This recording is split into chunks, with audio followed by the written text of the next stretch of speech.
To order at 7:03 p.m. We're going to start with a salute to the flag.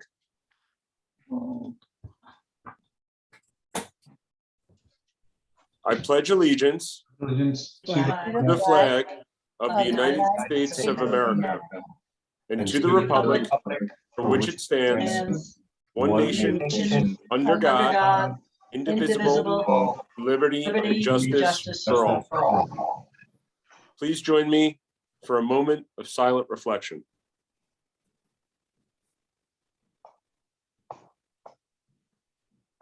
Thank you.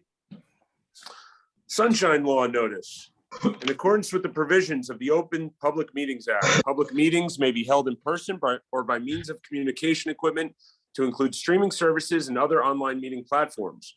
This meeting is being held in person and through the Zoom meeting platform being broadcast from Borough Hall, 748 River Road, Fairhaven, New Jersey. Public participation for this regular council meeting of February 7th, 2022 is available at call-in phone number or through web conference Zoom. Members of the public will be on mute until it is time for questions, comments, which will be announced. At that time, the public has the opportunity to question, comment by phone or through Zoom by the raise hand button and will be called on at the appropriate time. Notice of this meeting was included in a schedule of meetings, which was adopted by resolution number 2022-13 and sent to the Asbury Park Press, the Two River Times, and the Star Ledger on January 6, 2022, posted on the Borough website, the bulletin board in the Municipal building, and has remained continuously posted as required under the statute. With adequate notice having been given, the Borough Clerk is directed to include the statement in the minutes of this meeting. Allison, may I have a roll call, please? Council members Christner Keefe. Here. Cole. Here. Koch. Here. McHugh. Here. Neff. Here. Rodriguez. Here. All right, thank you. I'd like to start with a proclamation. I'd like to know if Richard Fuller, Audrey Engel, or Doris Moraller are in attendance. I see Mr. Fuller, and he seems to be the only one. Okay. I'll promote Dick Fuller to a panelist at this juncture so we can see him. Hi, Dick. You're on mute.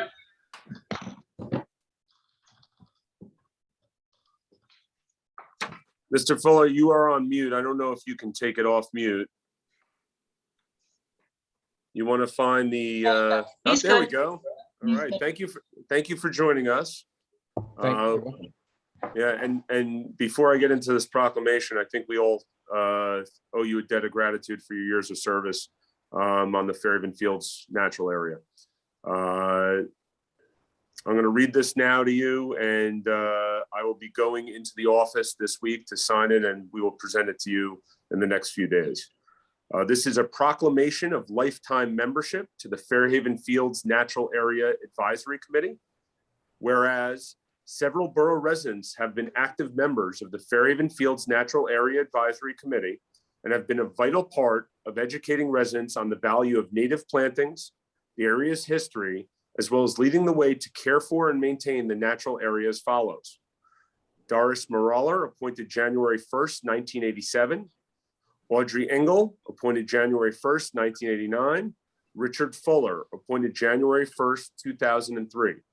Whereas Doris Moraller, Audrey Engel, and Richard Fuller have contributed in many ways for the maintenance and improvement of the Fairhaven Fields natural area for the benefit of Fairhaven's residents and many others who enjoy visiting Fairhaven's natural area. And whereas the years of contributions and service to Fairhaven's natural area are appreciated by the residents of the Borough of Fairhaven, past and present mayors and borough councils. And whereas we look forward to their continued participation and contributions to the committee and wish to recognize Doris Moraller, Audrey Engel, and Richard Fuller as lifetime members of the Fairhaven Fields Natural Area Advisory Committee. Now, therefore, be it proclaimed by the Mayor and Borough Council of the Borough of Fairhaven, upon the recommendation from and the support of the Fairhaven Fields Natural Area Advisory Committee, that it extends its deep appreciation and gratitude to Doris Moraller, Audrey Engel, and Richard Fuller for their many years of selfless service as a member of the committee. And be it further proclaimed on behalf of the Borough Hall staff and citizens of the Borough of Fairhaven that Doris Maroller, Audrey Engel, and Richard Fuller are now and forevermore named as a lifetime committee member of the Fairhaven Fields Natural Area Advisory Committee. With gratitude and appreciation, we thank them for the past, present, and future years of public service. Congratulations. Thank you. Can I make it? Thank you. Could I make a short statement at some convenient point? Absolutely. Well, thanks a lot. This means a lot, and deeply appreciated. And the way I feel it at this point is, I think you should think about extending this to other people in Fairhaven. We've got a lot of people who have been long contributors, and it means a lot, I think, to us. I'd like to thank Megan for her special effort. I do have mixed feelings, though. I remember those who we miss, who did so much. I'll just give a list of first names, and I think it's a good idea to get this out. Jim, Dick, Derry, Barbara, Nancy, Mark, Charlotte, Ed, and Jeff. These folks have all left us. Fairhaven Natural Area seems to attract a lot of lifetime residents, and I think I can understand the reason. They especially appreciate some of the special aspects of Fairhaven. A natural area is Fairhaven's great good fortune, but it is not easy to understand. It is not a park, it's not an arboretum, it's not a recreation area. To be a natural area, it has to be left mostly alone, but it is a natural area in a place where there had been a nursery, and in a time of invasive misbehavior. There are no experts to call on, no engineers or community planners to contract. It depends on a few volunteers, amateurs, to pay close attention. It also depends on defense from those who would have a cell tower, a maintenance garage, or a chipping facility. There will always be a danger of usurpation of natural area. It's a natural place to look for. It looks like there's nothing there, just natural area. But it is a valuable asset and a unique asset for Fairhaven. And it needs continual attention, and we've been very fortunate it's always found it, and I expect it will continue to. Finally, thanks to the volunteers and to the DPW guys who do a lot of work, especially Dave Carl, and thanks to the contributors coming through the community appeal. Really, thanks, grateful, most grateful. Thank you, Mr. Fuller. Thank you, Dick. Congratulations. Thank you. Thanks to all my friends. I walk by your house every night and every evening, and I'll stop by when the weather gets warm enough to have a beer. Thank you That's a very much. threat. Thanks. I know. All right. Next up, we have a workshop session. First up is the tree removal appeal from Devin Budin, 4 Rutgers Drive. Is Mr. Budin present, Teresa? I do not see him, sir, unless he's a call-in phone number 845-522. No, phone number just dropped off, so I don't see him, sir. Okay. Does anyone have any questions in regards to this tree removal appeal for 4 Rutgers Drive? Well, I would like to have a little discussion. I took a drive over there to look at this, and I can certainly understand the builder's concerned about the overdig that he'd like to do that would encroach further into the drip line and the root area. And I'm feeling like this might be one of those instances where we could actually have our tree, our CME tree expert called in to kind of help us evaluate this. It is a beautiful specimen tree. I don't know if anyone else has had a chance to look at it, but I don't consider myself qualified to make this call. And I know that does the builder, is there an owner? Is there a home? Is there a resident involved in this yet? Now, it says his spec. Those are my thoughts. Yeah, if I may comment, I also drove by there and it's one of the most beautiful trees of the street. It is at a distant distance from the current door, front entrance door. I understand with the plans for renovation that, it would get a lot closer to the tree.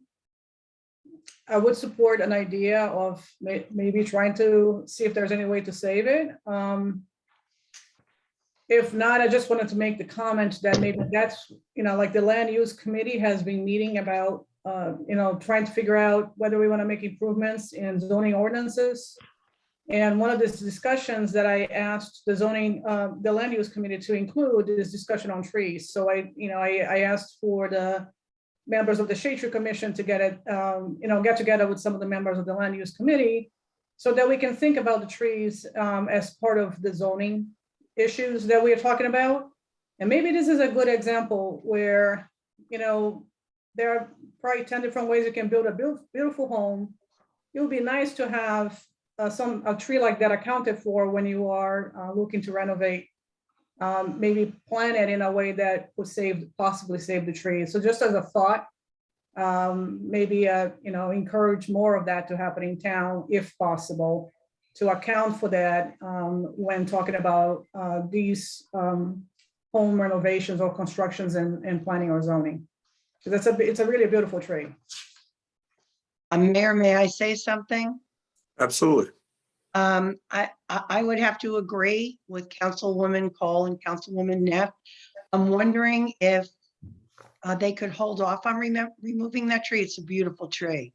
And to me, this seems more preemptive than responsive, that perhaps leaving the tree there and keeping an eye on it, maybe they would find out that the tree could survive the construction. I don't know how that works, but it is a magnificent tree. Okay, I guess my question, just hearing from the three of you, is if we were to go to CME and have them do a report on the viability of saving that tree, is that something that the borough is paying for, or is the applicant paying for that? I don't know if Teresa can. Well, I will tell you that I don't have a mechanism at this juncture to charge the applicant. And it's not like they went before a board and there's escrow involved, like maybe the case in the next tree appeal hearing. We don't have even a fee ordinance that allows us to, charge them extra for this permit or anything along those lines. So I think it would make sense that the applicant pays it. I don't have, funds budgeted for tree experts to this level. If the governing body wants to take that on and pay for this on their own, I certainly can include those funds in a 2022 budget. But it's really a precedent on whether or not you think that those fees belong with the applicant for the appeal, or whether they belong with to the taxpayers at large. But if they belong to the applicant with appeal, we need a mechanism to have those fees otherwise collected when the bill comes in. Or they Councilman Rodriguez? Sorry, Teresa, you want to finish? Sorry. I say, or they could contact the tree expert themselves and make arrangements, to have them review the application and make and make arrangements to pay them directly. Is it because they're going to, couple questions, are they going to build where the tree is? Not exactly. Yeah. The setback is a lot. Does somebody else want to handle this? No, I believe it's the root system, Chris. It's a very large tree, and the root system would be encumbered by the construction, not necessarily the tree itself. Gotcha. Okay. So I think I remember the words 30 to 40% or something like that, but basically they were saying that there was some concern that the tree might not survive based on the construction and the root system. And obviously that leads to a concern of safety from the tree falling or just limbs falling. So there's In the, about 12-foot, just at currently the front of the house, which I assume is going to line up, it does line up with the neighboring property. That's the setback. They didn't get relief from the front yard setback. So the tree at the least is going to be about 12 feet away. But when they have to dig the foundation, they'll dig a little bit beyond that. So it'll encroach slightly more, but there might be mitigation practices, some hand digging, not that much, to me, it's worth exploring. And if the property owner would be so kind as to do that extra level of investigation, I'm sure the future homeowner might really like to have that beautiful tree at their house. And if I may mention, I mean, I'm not an expert. I'm looking at Rich here. Rich, you're there. I'm not an engineer, but I wonder if there's a way to keep the machinery away from that front. And like you said, hand digging or something else, or go through the side so that they are not, trying to go with machinery in that front area where the tree is. And I wonder if that would help mitigate and minimize the damage, and help try to save it. Yeah, that's always a benefit, to minimize the compaction of having heavy, not only machinery, but even the supplies that are delivered to the site, the concrete block, the lumber, anything they can do to keep a distance away from that tree and root system. In But- the applicant's January 4th letter, they say that the front foundation will be 9.5 feet from the trunk. The steps will end up being 7.5 feet from the trunk. And once they excavate for the superior walls, the 3 to 4 foot over dig will leave the excavation between 3.5 to 4.5 feet from the trunk. Does anybody know how tall the tree is? I didn't get a chance to drive over there. Is it? 100 feet, I maybe? have a picture. I don't have a picture, but if you could show the picture, it'd be great. It's one of the most beautiful trees of the street. Chris, it's 47.8 inches diameter at breast height. So that's a pretty big tree. Yeah, no, I have all of that. I just don't see where the height is, because that really matters about what the root system is. If it's not a tall tree, then the roots won't spread as wide as if it's like 50 feet tall or 60 feet tall. You can rest assured those roots are already up against the foundation. So any work being done is gonna harm that tree. Well, I guess shared it my- with you, well. My question is, what does harming the root system mean? Does it absolutely 100% on all accounts compromise the tree? And what equals harm? It does depend on how close you get to the roots or how deep you dig into the roots, right? Because the root system goes out and down into the ground. And so, this is a pretty significant tree.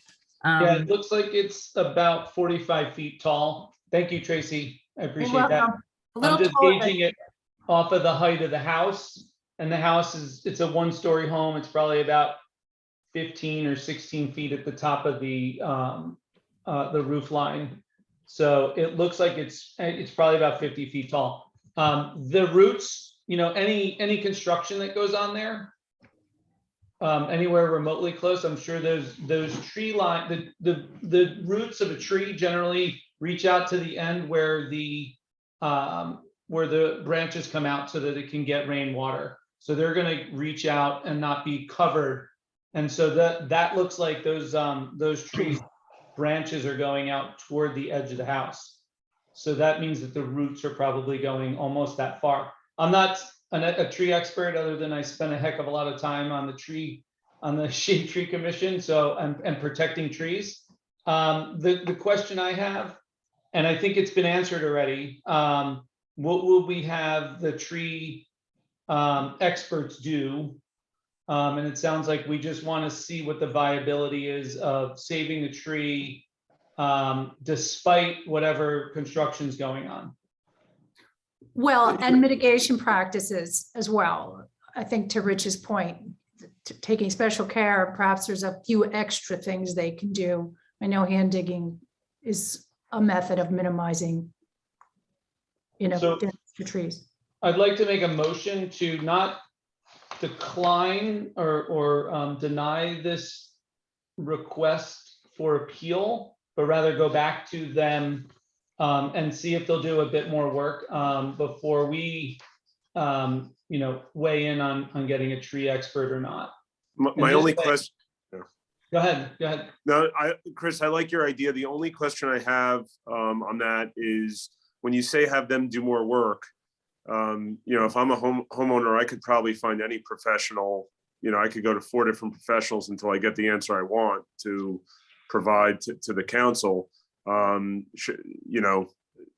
Should we not be using our own professional to do this review and ask them to Yeah. post some escrow in order to do so? Yes, I think that's exactly what I think we should do. We should use our professional. I think we need someone Uh, objective to make the and- right call. And if they say that, listen, you can't save that tree, then we need to trust our professionals and, move on to plan B, which is, replacing the tree. I agree Can I with say that. something? You want me to ask for escrow $500? And Greg, what's your 2 cents on, posting escrow for this type of thing? Do we need a fee ordinance or something that references that we can do so? Well, let's start from this decision on the application here. So the governing body, I take it, is not satisfied under 14.8 F3A, which the governing body has the authority to grant relief from the provisions of the tree ordinance upon demonstrating that there is either alternate measures or that literal compliance is technically impractical. So we're asking for an expert opinion on those measures because the applicant, 1, isn't here, and 2, hasn't really presented any evidence other than Bill's back of the envelope assessment that it's probably going to cut out a lot of the roots of the tree. We're looking for an expert opinion on that standard, correct? Yes. Correct. And then, so then Greg, I'm sorry, just one point of clarification to address either now or later. It seems that there were 2 trees on the application. I'm not sure if the appeal is for both. It seems it is, but we should clarify that point.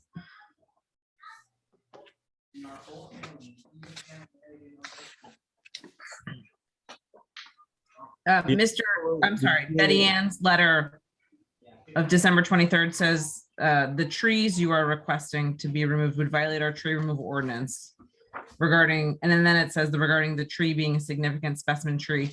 Mr. Brooks only addresses the 1 tree in his letter. The note in the front.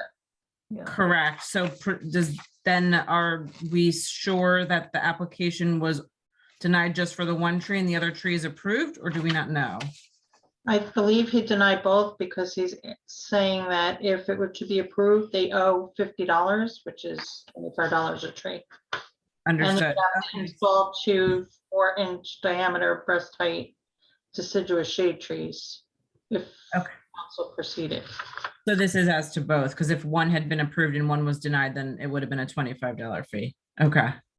what I'm reading here is that the original application has 2 trees, each of 30 inches in diameter. The denial is as to both trees. The appeal of January 4th, 2022 only references the larger tree. In the front. So it seems we need the applicant to address the 2nd tree as well. It says it's leaning over somebody's property. Leaning toward neighbor's house in the backyard. I mean, that's every tree in town, right? I don't know. I wouldn't go that far. I think you're being. The pictures help. joking. You're right. We didn't attach any pictures. Yeah. So I would like to amend my motion to get up to $500 set aside to have an expert take a look at the viability of these trees in the long run and try to save them. And we would use escrow to manage the costs for this project. Mhm. Do we have a second? I'll second it to include the borough's expert. Yep. Yeah, I'm sorry. Great addition. That's what I meant. I apologize. All in favor? Aye. Aye. Opposed? Okay, thank you. Moving on, we have 32 Fisk Street tree removal. Yeah, Is I'm Ed gonna McKenna promote- or, I'm going to promote Ed McKenna and Okay. Mr. Greer to panelists. okay.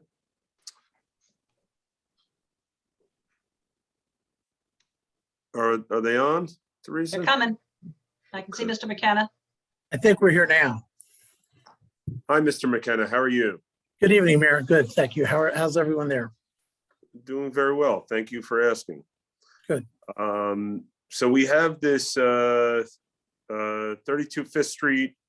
I guess my initial question before I open it up to the rest of the council, men and women, did you guys by any chance bring a tree replacement plan with you? We did not, but I'd like to, perhaps what I could do is, if you don't mind, Mr. Mayor, we do want to address replacement. I would ask that perhaps Mr. Guyer can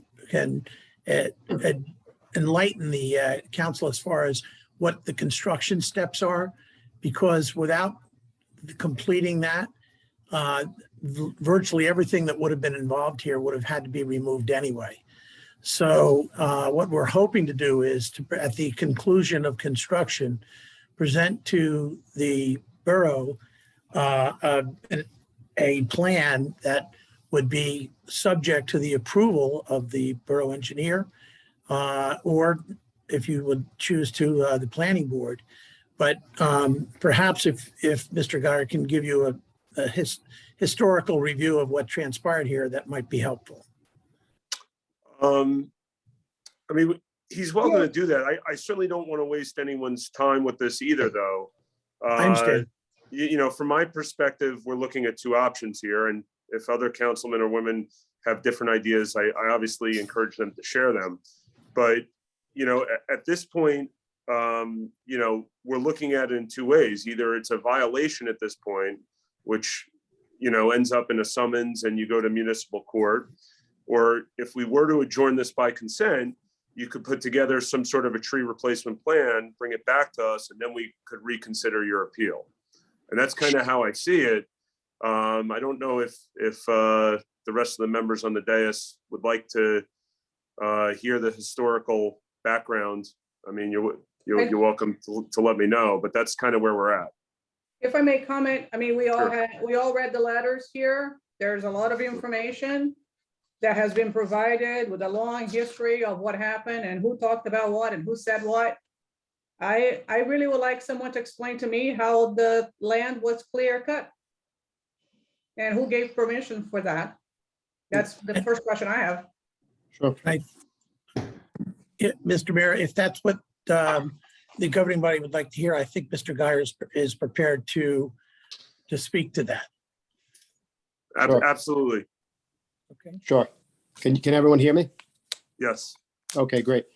First off, I want to thank the mayor and the borough council for giving us some time tonight. I know everybody is extremely busy, so I thank you for that. Just quick rundown of, you know, the events that took place. Obviously, this property was granted a subdivision by the planning board back in July. I believe it was July 26th was when we received the resolution. In order to comply with the resolution, we started the steps towards the disconnects of the property. Some of that, in order to do, did require to take initial trees down. We had submitted an application for tree removal on September 9th, 2021. We did hear on September 15th, 2021, that the application had been denied. At that point, we started to have conversations, which were actually very constructive conversations with both Betty Ann. Sandy was very, very helpful, as well as Mr. Brooks. Eventually, on September 23rd of 2021, we met with Mr. Brooks on the subject property. He was extremely helpful. We walked the entire property with a site plan, and he helped us identify exactly which trees would require permits to take down. He also helped us to identify species and locations of other shrubs, overgrown weeds, and smaller trees that would have to come down, but were not needed a permit to take down because of the size of them. We also mentioned that both neighbors had approached us that, the property was very unkempt for many, many years. And they said there's a tremendous amount of overgrowth onto their property. Would we be able to help them and remove what was on their side of the property? So we walked the property. We spent probably an hour and a half on the site. And as I said, Mr. Brooks was extremely helpful with helping us identify the species.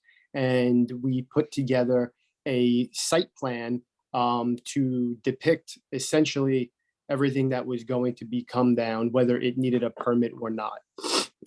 We eventually, essentially everything that was, I won't say everything, but almost everything that was coming down was in the path of construction. So just to kind of put it in context, each lot is getting a single family home with a full basement, a 2-car garage, and we have to do underground rainwater retention systems as per borough code, which does require excavation of the land in order to install these systems. We also discussed with Mr. Brooks post-construction planting for the trees that needed permits to come down.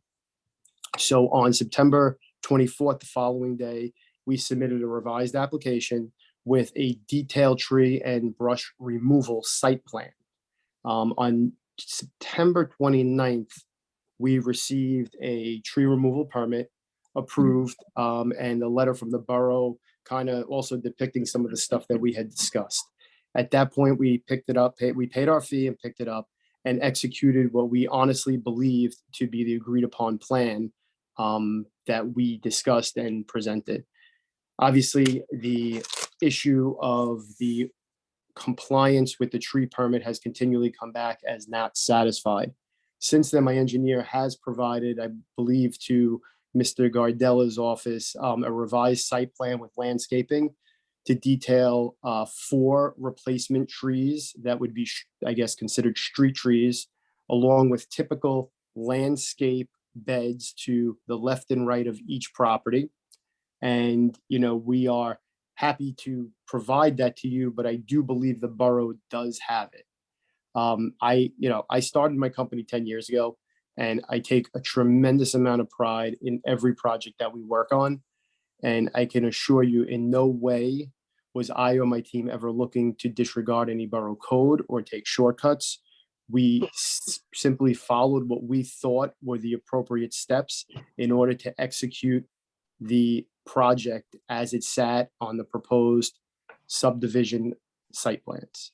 I am more than happy to listen to any requests or recommendations.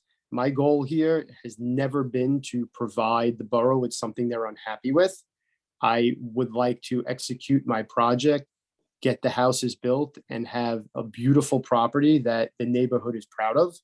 And while I have submitted the proposed landscape plan, which provides replacement trees for the ones that we're taking down with permits, I would be more than willing to continue to meet with Mr. Brooks or Mr. Gardella or, the governing body, whoever I should be speaking with to, get everybody on board and, have this be something that the borough is proud of. My intentions are not to come here and build and create something that people don't want. So, I thank you all for your time and, listening to how this kind of took place.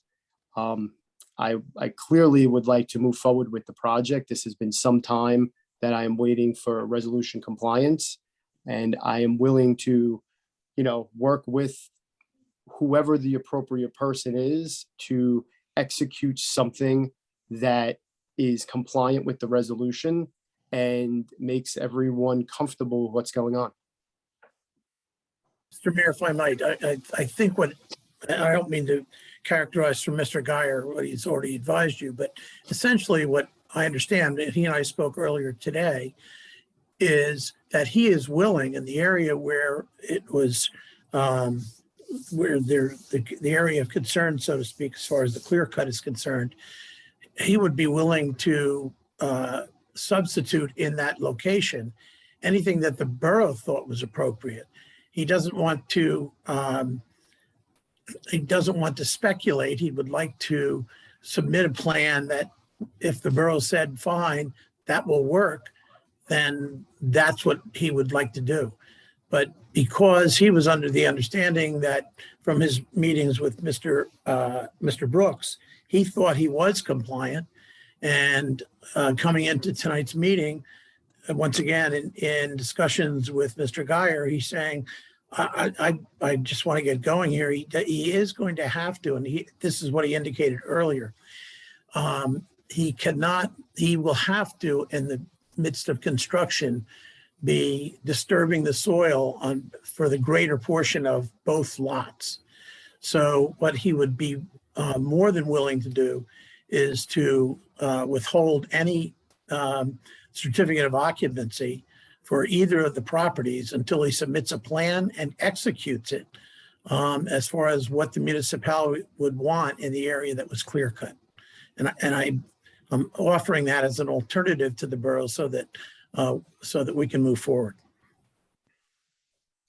Mayor, if I could just jump in for a moment, one of the things that concerns me in particular is we have a tree application for what appears to be 3 trees. Yet now that the property's been clear cut, I don't even know how many more trees were on the property, right? And so the ordinance has a cap percentage, and which dictates then the replacement. We don't even know how many trees there were. And I can appreciate, the confusion in speaking with all the borough professionals, but it's not an excuse to say ignorance of the law. The ordinance is on our website. It's pretty friendly to review. So, I'm so hard pressed in this situation because we can't go back and put the trees back in the ground, right? And I can appreciate what you're trying to do at this property here. But it's frustrating because we have a tree preservation ordinance for a reason. The express purpose of the ordinance is to prevent clear cutting of trees.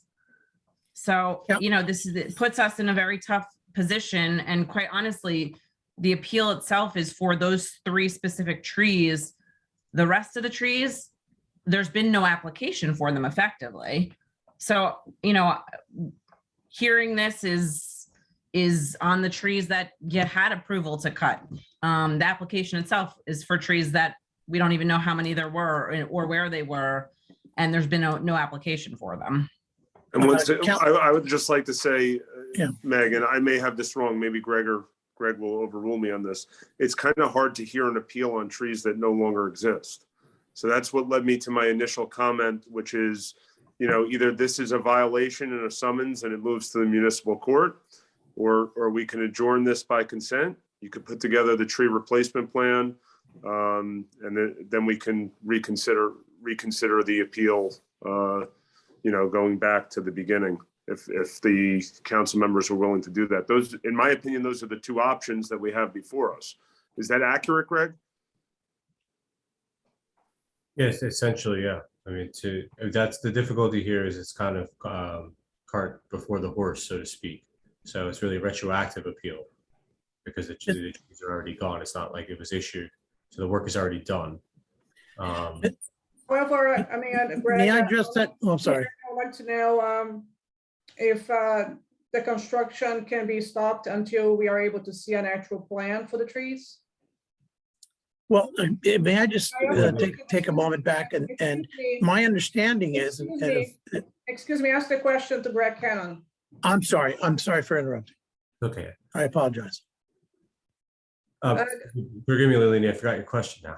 I would like to understand if we are to see a tree replacement plan, whether any further construction on the property will be pending our review, follow-up review of that plan, because I would like to see a tree plan before there's any further work in that property. Is that something that the governing body has the ability to request? So I believe that the applicant is currently not able to obtain building permits for his project as a result of not being able to demonstrate resolution compliance. So there's nothing going on at the property at this moment, given this catch-22 or cart before the horse cliche in terms of what this appeal is. I mean, one of the difficulties on this appeal is that there was a permit issued for a certain number of trees. There was not a tree replacement plan at that time. The permit indicates, as the applicant had indicated earlier when he was speaking, that it said a tree replacement plan to be provided. So, both, the process kind of at the beginning, as well as the filing of the appeal on both sides, both the borough and the applicant, are kind of backwards. Now, you guys obviously have the ability to waive the timing of all of that legally to try to put things back in order.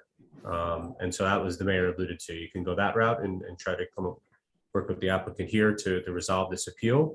Or you can, say that, the timing here is not appropriate for an appeal, and you can send it to the municipal court, which will obviously take longer for the applicant, and then leaves it within the court's control, and obviously not the governing body as a matter of policy. So those are really your options at this moment.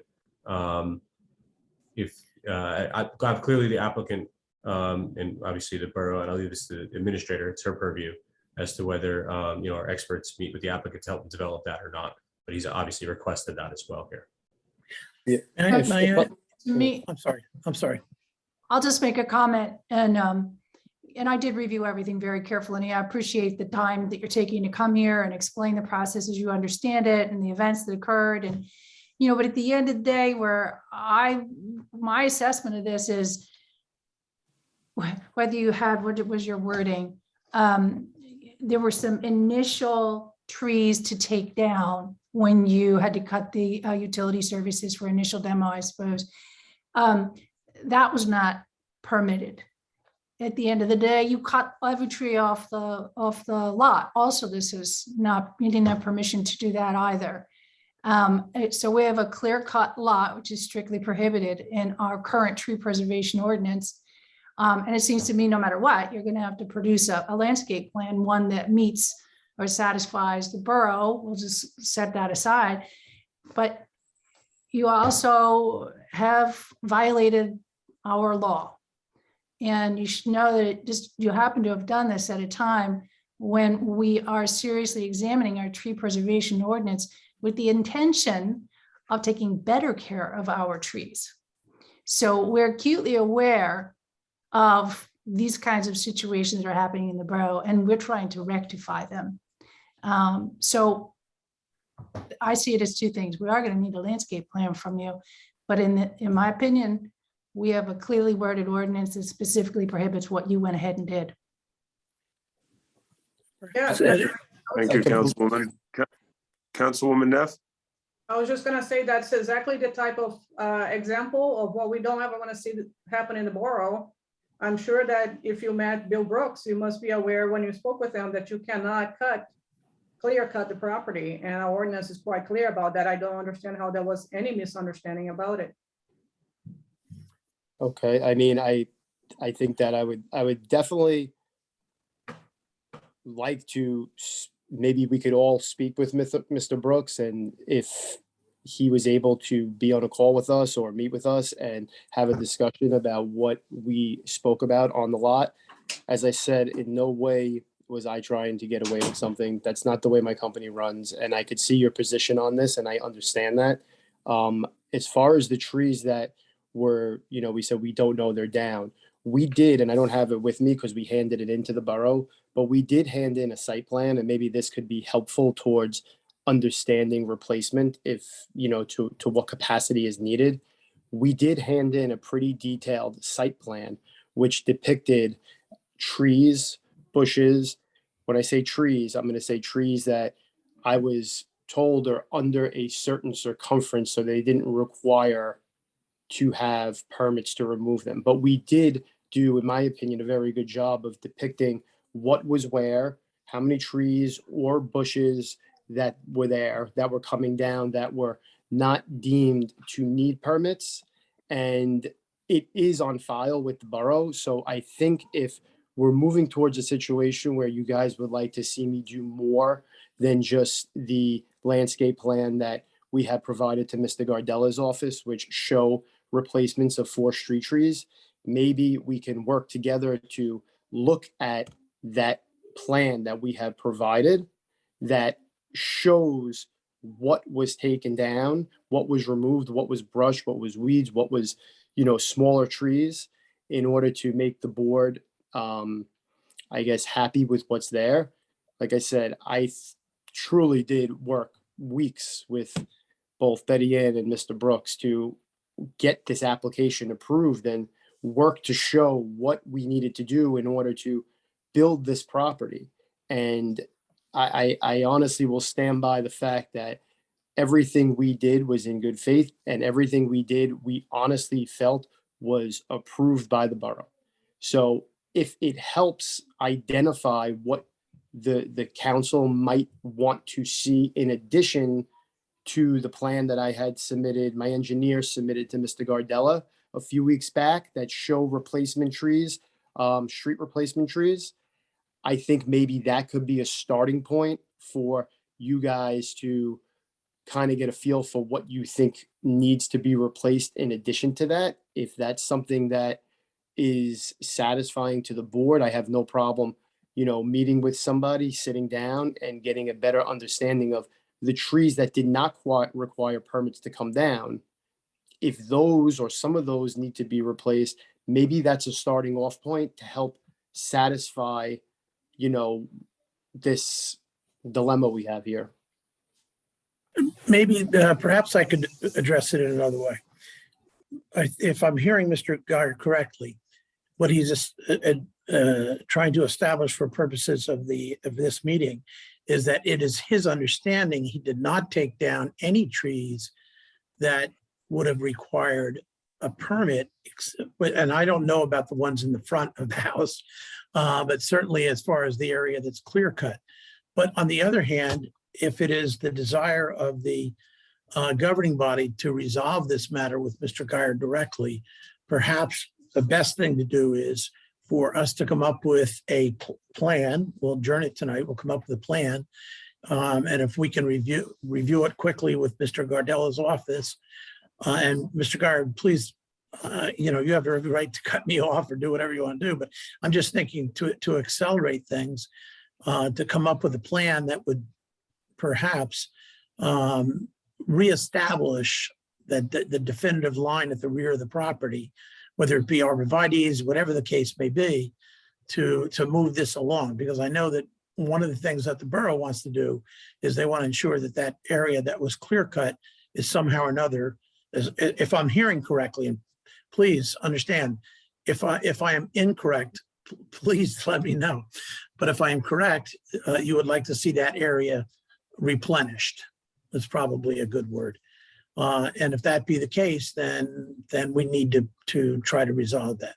In the alternative, if that's not the case, then please let us know. But I think that's what I'm hearing, and all we want to do is resolve this. I'm sorry, Yeah. Mr. McKenna. So your client had said there's a site plan on file. That's with the land use application at the planning board?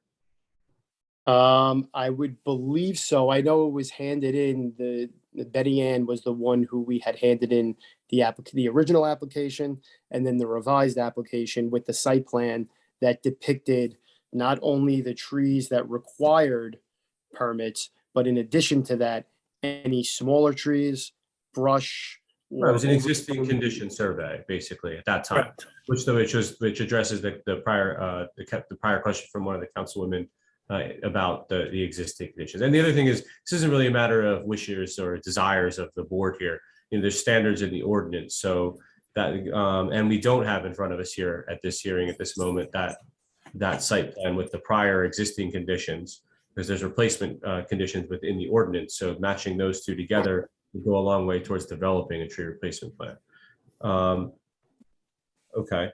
Can I jump in real quick? Mr. Guire, did you say you had the landscape plan finished already, or that's not? So, yes, we had provided, a basic landscape plan to Mr. Gardella's office that showed replanting 4 street trees, 2 on each property, that I believe were there to replace the 3 trees taken down, and some basic, just typical landscape flowering beds on the side of the door of each stairs in the front of the house. As far as any other plantings, that is not something that had been done. It was not our understanding that additional plantings would be needed. The resolution called for insect-resistant street trees approved by the arborist.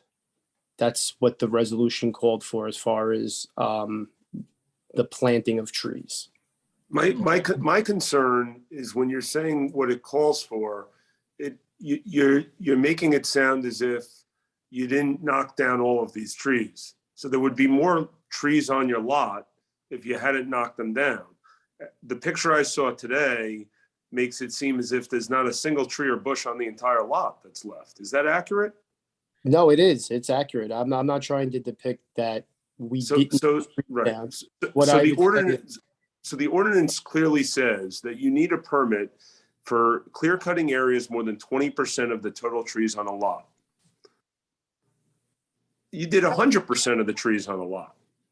So now you're coming here and saying in good faith that you didn't realize that you were making a mistake and that the borough told you you could do that. I am having a hard time digesting that information. I'm just letting you know personally, that's hard for me to understand. Can you tell me how many trees were on the lot before you clear cut the lot? If I see the site plan that we handed in, we depicted it pretty clearly. I don't have that information in front of me. Because someone threw out a number today, 20 to 30, and I don't know if that's accurate, but to think that that you cut down 20 or 30 trees and now you're trying to quote to us what the ordinance says as far as you only having to plant a few insect-laden trees. No, I also don't want to be insulted here. No, that was not my intention. Allow me, I can share my screen. I can see it on Google Earth. I would like to not say, even if I don't share my screen right now, I would like to have this aerial view of what the property looked like before as part of the evaluation that will be done. Because if there were 20 trees there, unless it can be proved that those trees were diseased and those trees, and that's documented and signed somewhere, I would like to see them replaced. And if I may just follow up. I'm sorry, just so we part got two. Just want to make sure. Rich, Okay. I'm sorry. Councilman you have the McHugh. site plan? Oh, thank you. This is just part 2 of the landscape plan, and the other thing was, well, we have engineer Gardella on. Does he have access to the site plan right now? Yeah, let me, I'll just say. That would have been helpful to have in the packet along with all the correspondence. Right. There's a couple things here I just wanted to share. Obviously, this went before the planning board. We have an 8-page resolution with several conditions. There were 2 specific conditions which the applicant had mentioned. Applicant shall consult with an arborist to identify and place appropriate disease-resistant trees at the site. With an arborist, that's not our arborist, that's his own arborist. The next item in the resolution is applicant shall consult and comply with the engineer's recommendations concerning street trees, landscape plantings, tree restoration, and rear yard screening. So obviously I'm the borough engineer. There's 4 things in there: street trees, landscape plantings, tree restoration, and rear yard screening. So as Mr. McKenna had alluded to earlier, there was mention about rear yard screening. Tree restoration goes into play as a result of the tree removal. The landscape plantings are typical, the perimeter plantings that are shown on a subdivision plan or a house plan or a plot plan. And then the street trees, we keep talking about 4 trees that are going to be for replacement. By ordinance, when you do a subdivision, there is a provision, you have to provide street trees. It's dependent on the frontage of the property on the street. So in this case, I don't have the figure in front of me, but whatever the width of that frontage is, they are to provide for replacement trees. This is very typical. It's handled through resolution compliance, because at the board level, we're handling more of the subdivision in itself, subdividing land, not getting into all the site plan type stuff. As a result, as as I go through resolution compliance, I treat tree removal as an outside agency. We have a consultant, Mr. Bill Brooks, who processes the permits, and I simply need a permit that shows what was approved. And what I had, as we had stated tonight, and I know there's a few versions of this permit floating around. There was one from 9/9. I think there was one from 8/31 that wasn't mentioned.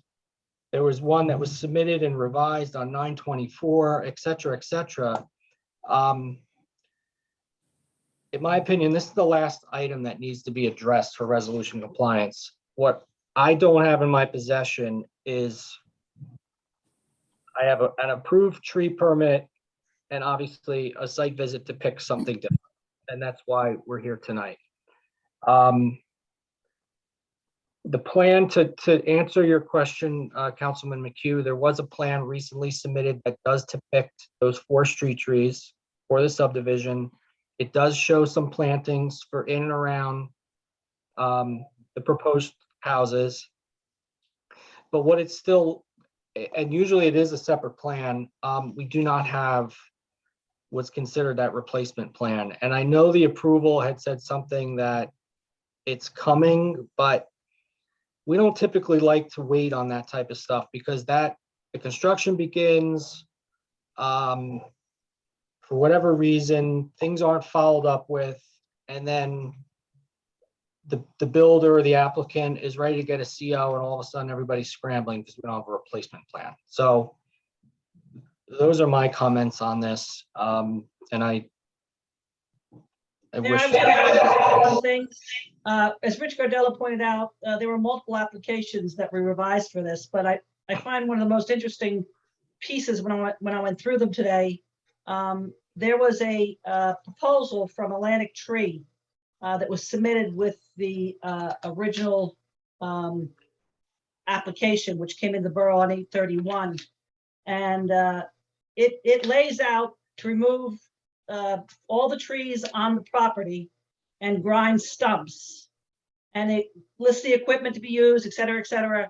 And by the count of what he submitted here, or what was on this original proposal of Atlantic Tree, it's 31 trees, 7 of which would have required either stump grinding or stump removal. So that would give you an idea of how many trees were taken down. I don't know what the diameter of the ones beyond the stumps being ground or pulled, but you rarely grind a stump on a tree if it's not of a significant, certainly over 10 inches. So that just gives you an idea of what was on the property before. I think that's what Councilman Neff was mentioning when she talked about the aerials. Teresa, can you point me to the document you're speaking of? Because the Atlantic Tree proposal I have says remove 1 BK, I'm guessing that's black cherry grind stump, remove 2 large trees. I only got this late this afternoon, Meg, when Rich Gardella sent, because he was alluding to the fact that the permit required 2 trees to be taken down, and I was reading that it said 3. So he sent me the original permit that he was working off of. That was the one that's dated August 31st that has the Atlantic Tree estimate attached to it that shows those trees. Yeah, so we only have the tree removal application from 9/9/21. Understood. And like I said, Yeah. It's only that I questioned the 2 versus 3 today that I ended up getting that because Rich said, like we were reading 2 different tree permits, and he kept, he sent me the one he was looking at, and I got to compare it with the one that I had in front of me. Mr. Geyer, can you explain why several tree permits were submitted? No, I can't. I mean, I know the original one was denied, and then the second one was put in following our meeting with Mr. Brooks. As far as if the ones I know of, I'm trying to recall here, the 24th was the resubmission that I remember doing. It was September 24th, we resubmitted. That was the day after we met with Mr. Brooks. So the one you said there was one in August, that might have been prior to all of this taking place. Right, but that's evidence that there were 30 trees in the property, and there's also evidence just by driving by today that there are 0 trees in the property. And unless there's any evidence that there was something wrong with those trees, I would just like to say to the council, to my fellow members in the council, that I believe every single one of those trees need to be replaced. Right, that August 31st, probably due to all the trees that may have been listed. I have not seen that application. Bill Brooks might have received it and reached out to either Mr. Geyer or Atlantic Tree and said, you're clear cutting the property. It's not going to be approved. Come back with something else. Right, but it's evidence of how many trees were there, and I think it matches some of what I'm seeing here on the aerial view, which I think should be also examined. But I would welcome the solution by other council members. My suggestion would be that we have our tree arborist involved and help us examine the aerial views and this permit application that Teresa has just mentioned to determine how many trees were cut down. And I would like to see a return to the council of a proposal of how each one of those trees will be replaced in your property or elsewhere in our borough. But they should be replaced. Councilwoman Duffy, He's going to need a landscape plan. We are not a landscape review body, right? You've spent a lot of time with borough employees to get to here we are today. You're asking us for permission to do something that you've done already without permission, and that is prohibited. You know, my position is, I'm sorry, we have to deny your request for an appeal. That's where I am. We have to, and the consequences will then play out, and you'll come back with a landscape plan.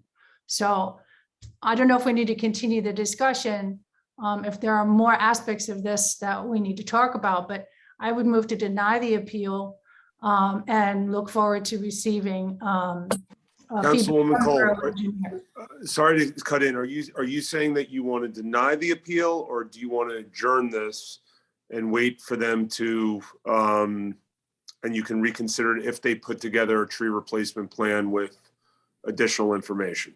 Well, there's going to have to be a replacement plan to include all the elements that Rich already identified that are standard and required and have already been put in writing and sent to this applicant, this property owner. So that's forthcoming. In the meantime, we have a situation that we've spent a lot of time on. Just here tonight, we've spent a lot of time on, but this is a situation created by this applicant. And I don't feel the need to grant your appeal. I think you should take better care if you want to continue to build houses in Fairhaven. Can I interject just for a second? I think, and forgive me, but I'm just speaking from my perspective. I think when we're talking about tree removal, if Mr. Geyer met with Mr. Brooks and Mr. Brooks said, here are the trees that you need a permit for, the rest of them you can take down, because that's my understanding of what transpired. Whether there were 3 trees, 10 trees, or 25 trees, if they were of small enough dimension and Mr. Brooks said, get rid of them, you don't need a permit for these, I don't understand why Mr. Geyer is being held responsible for the removal of those trees. In other words, if we meet, for example, let's assume Mr. Geyer, Mr. Gardella, and Mr. Brooks all meet. Mr. Brooks says, no, I said it's perfectly fine to get rid of that material, whether it be brush or whether it be trees that were not of adequate dimension to need a permit. Then, as I understand Mr. Gardella's point this evening, you're absolutely correct. There is a condition that has not been met, and that is the restoration or the addressing of the area where it was taken out. And Rich, please correct me if I'm wrong on that. That's my understanding of what you said earlier. Is that correct? I'm just trying to resolve this one way or the other. So if I could jump in real quick, I think one of the, Sure. So look, obviously this is a hearing. This is where everyone gets their say. I think the applicant understands where the governing body's coming from and vice versa. Mhm. We also have a clear-cut lot out there. The ordinance is what guides us here, right? So there's a huge piece of missing information. I think Mr. McKenna makes a good point that perhaps Mr. Geer can't be held responsible for all the trees that were removed, not just if Mr. Brooks said or didn't say anything, but if they weren't of the appropriate size to be subject to the ordinance to begin with. right? So that's a huge missing piece of information at this hearing that really is determinative of the scope of the violation or potential violation, or the scope of which we're reviewing this retroactive appeal. And then two, going forward, Rich also raised land use issues that are intertwined with this as well, which are separate as the resolution of compliance. But before the governing body, the issue is really what are the standards of the ordinance? And I'll also note that the ordinance, it might not be feasible. Let's just hypothetically say that all 31 were subject to this ordinance. It doesn't appear from the plans that I saw that would be possible to replace them on that property in any event. But the ordinance also has the provision to plant compensatory trees elsewhere within the borough, which is something else that on the governing body side may not, I know, or at least not with me, has been considered yet as a part of a resolution of this matter. So, I think there's two open sides here. One, the applicant's information as to what was actually applicable here.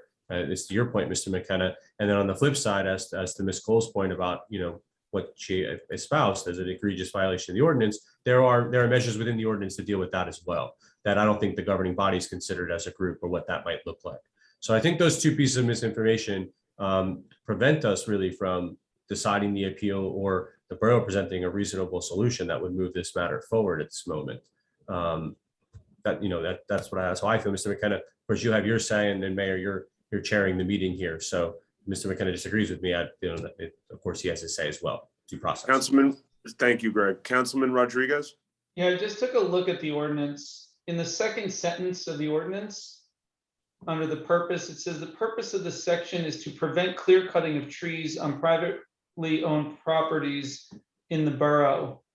So if you did get the number of permits necessary, minimum number of permits necessary, and all of the rest of them were falling under a minimum size, you then still triggered a clear-cut situation.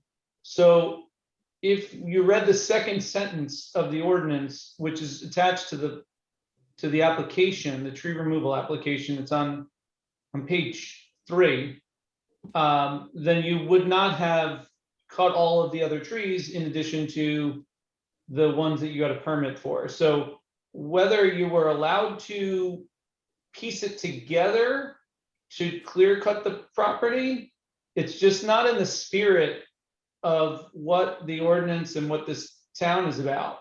And I think it's just common sense when I read that sentence that the purpose of the ordinance and tree preservation is to prevent clear cutting. That's effectively what happened here. And so I do think there's a major issue with that. I understand a lot of trees were, small, or maybe they were shrubs, overgrown shrubs. But and I know the previous owner. I've been on that property. I was shocked when I saw that everything was cut from that property. Now, a lot of the foliage had come right up to the street, up to the sidewalk, and so it looked heavily wooded. But it seems like there was a lot of license taken, and I don't know if you used a subcontractor and if they just knew what they could do and what they couldn't and ended up clear cutting it. But I mean, we have a situation right now where, we do have a clear cut piece of property, and however you got there, it doesn't seem appropriate. And I'm not sure, Greg, I want to go back to your comments. If you piece it together and end up with a clear cut, is that appropriate under this ordinance? Here, I'm gonna do a quick screen share and show you the document I referenced before that was the original estimate from Atlantic Tree, which will give you an idea of what was originally, general trees, all trees and shrubs on property removed, and everywhere where you see an X is what they were going to do for $6,500. Once again, this was obviously had to be a topic of conversation from the 831 submittal to the secondary submittals, but we went from this to taking down 3 trees, which leaves a lot to wonder how we could be confused on what was originally proposed and what actually took place on the property. Can I ask a quick question based on what I think I'm seeing here? You had said towards the beginning of your explanation that the reason the trees had to be removed was because of all the digging and the draining you had to do. These trees look like they're all on the outer edges of the property. Am I not seeing that properly? And in the very back, and there's a ton of them in the very back of the property. Yeah, you can't build to the property line, and I assume you're not putting the draining to the property line. So can you explain those comments? Sure. Hello, you can hear me? Yes. Yeah. So on the right side here, this line is the driveway. The garage is also in the back right of the property, as well as an additional rainwater retention system that is behind. All of it, which would require excavation. As far as, oops, sorry, I was pointing to those trees. They won't see your pointer anyway, sir. Oh, okay, sorry. On a lot of those X's are not even trees. Like some of those back left there, a lot of that, if we can, I mean, I think that it would be great if we could all look at the site plan that was done with Mr. Brooks and myself and my project manager, Dan Furs, where we walked the property and really did draw up everything with species names and everything on it, as Mr. Brooks helped us do. It would help identify and give you guys a better idea of what was trees, what was brush, what was overgrown, even weeds at some point. And we did depict a lot of that. So that original drawing done by Atlantic Tree, I think was just something that he probably went there and marked up very quickly and handed in, to be honest with you. I mean, that's his version of it. Our site plan that we did with Mr. Brooks was a lot more detailed and provided much more insight as to what those little X's were. But yes, a lot of that stuff, especially on the right-hand side, you have a driveway, a garage, rainwater retention system to even able, once you start excavating there, it's those trees wouldn't be able to stay. And then what about on the back left side? Are you excavating there as well? So that back left side, there really was not trees there. That was overgrown brush. And I mean, I have to see the site plan to really tell you exactly what was there. But that left side, no. And actually the neighbors on that side had asked us to remove a lot of that stuff as well, as it was overgrowing to their property. It was a lot of I guess trimmed, unkempt overgrowth from the previous owner. That just really, it was not well maintained. Well, in order to cut more than 20% of trees in your property, you need to get permission from the council to do that. So you should have been here months ago and before you did the clear cutting, since we would have had the chance to walk the property and see what was there. Since we did not have the opportunity to walk the property and see what was there, I'm going to have to go by the aerial view that I see right now of the property.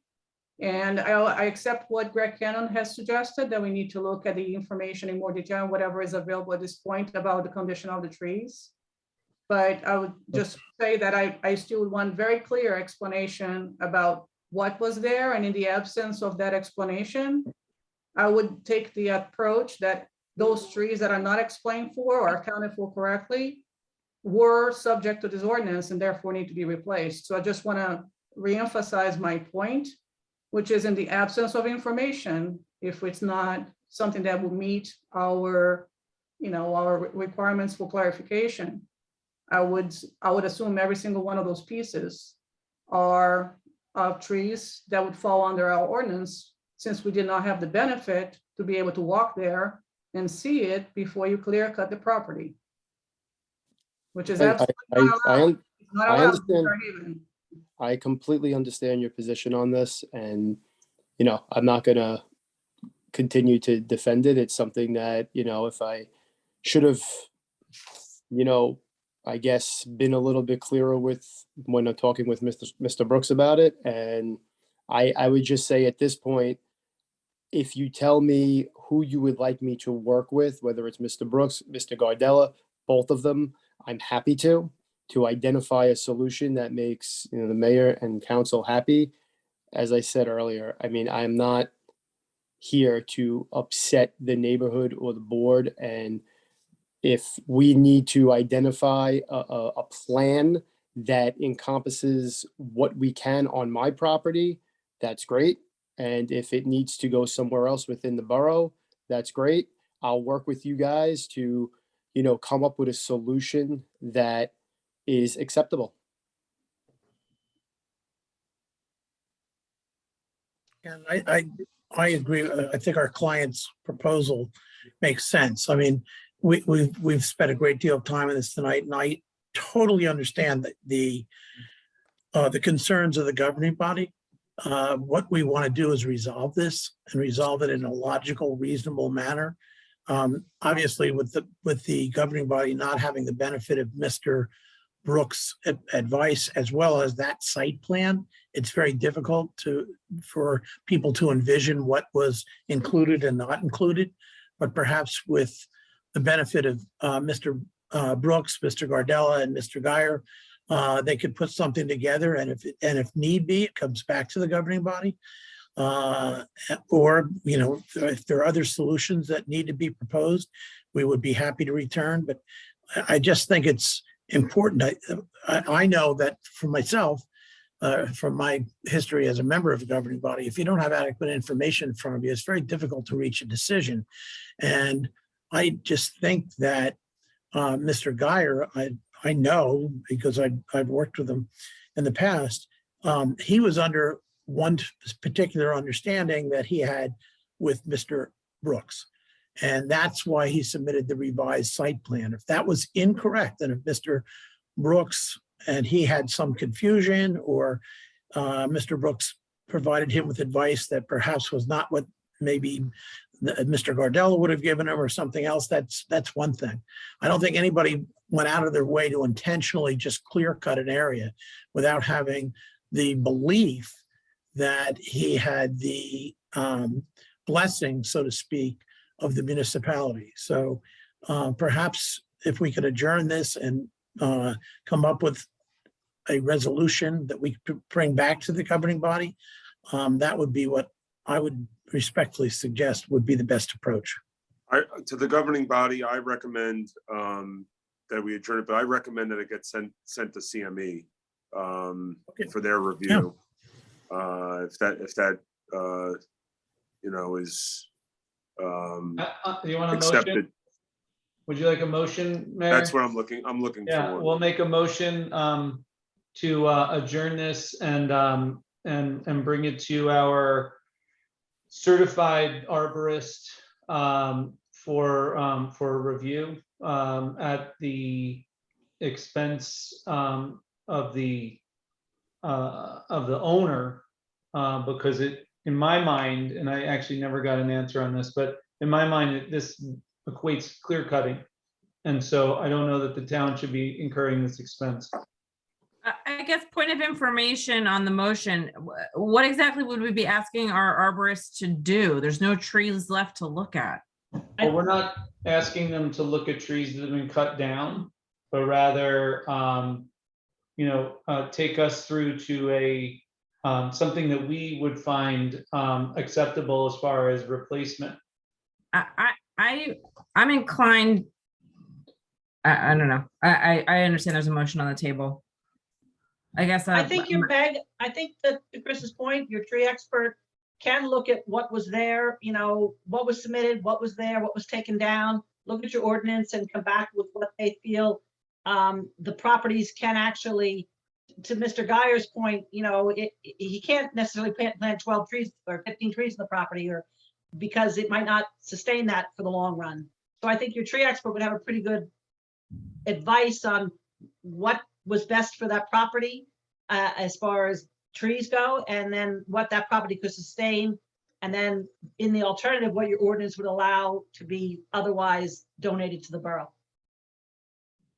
May I ask whether I know that sometimes Bill Brooks works for CME. I'm just wondering whether the intent would be to have a second opinion. I guess that's one question I have. An alternate opinion. Well, they assigned us somebody else. Rich Gardella has already spoken to that individual, Rich, from CME. It's a lady who does other towns. Okay, thank you. Yes.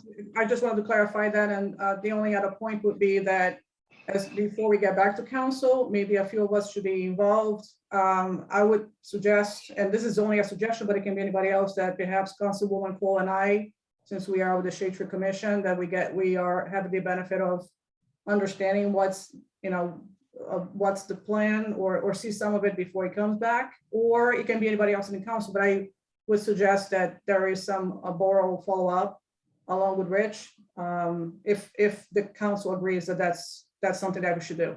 That's just a suggestion. We need a second, I think, on the motion. Are we carrying this to the 28th? Yeah, that's, Is that the goal? Yes. As long as the I'd like tree to make a experts, motion If to the carry tree this matter. replacement plan is put together.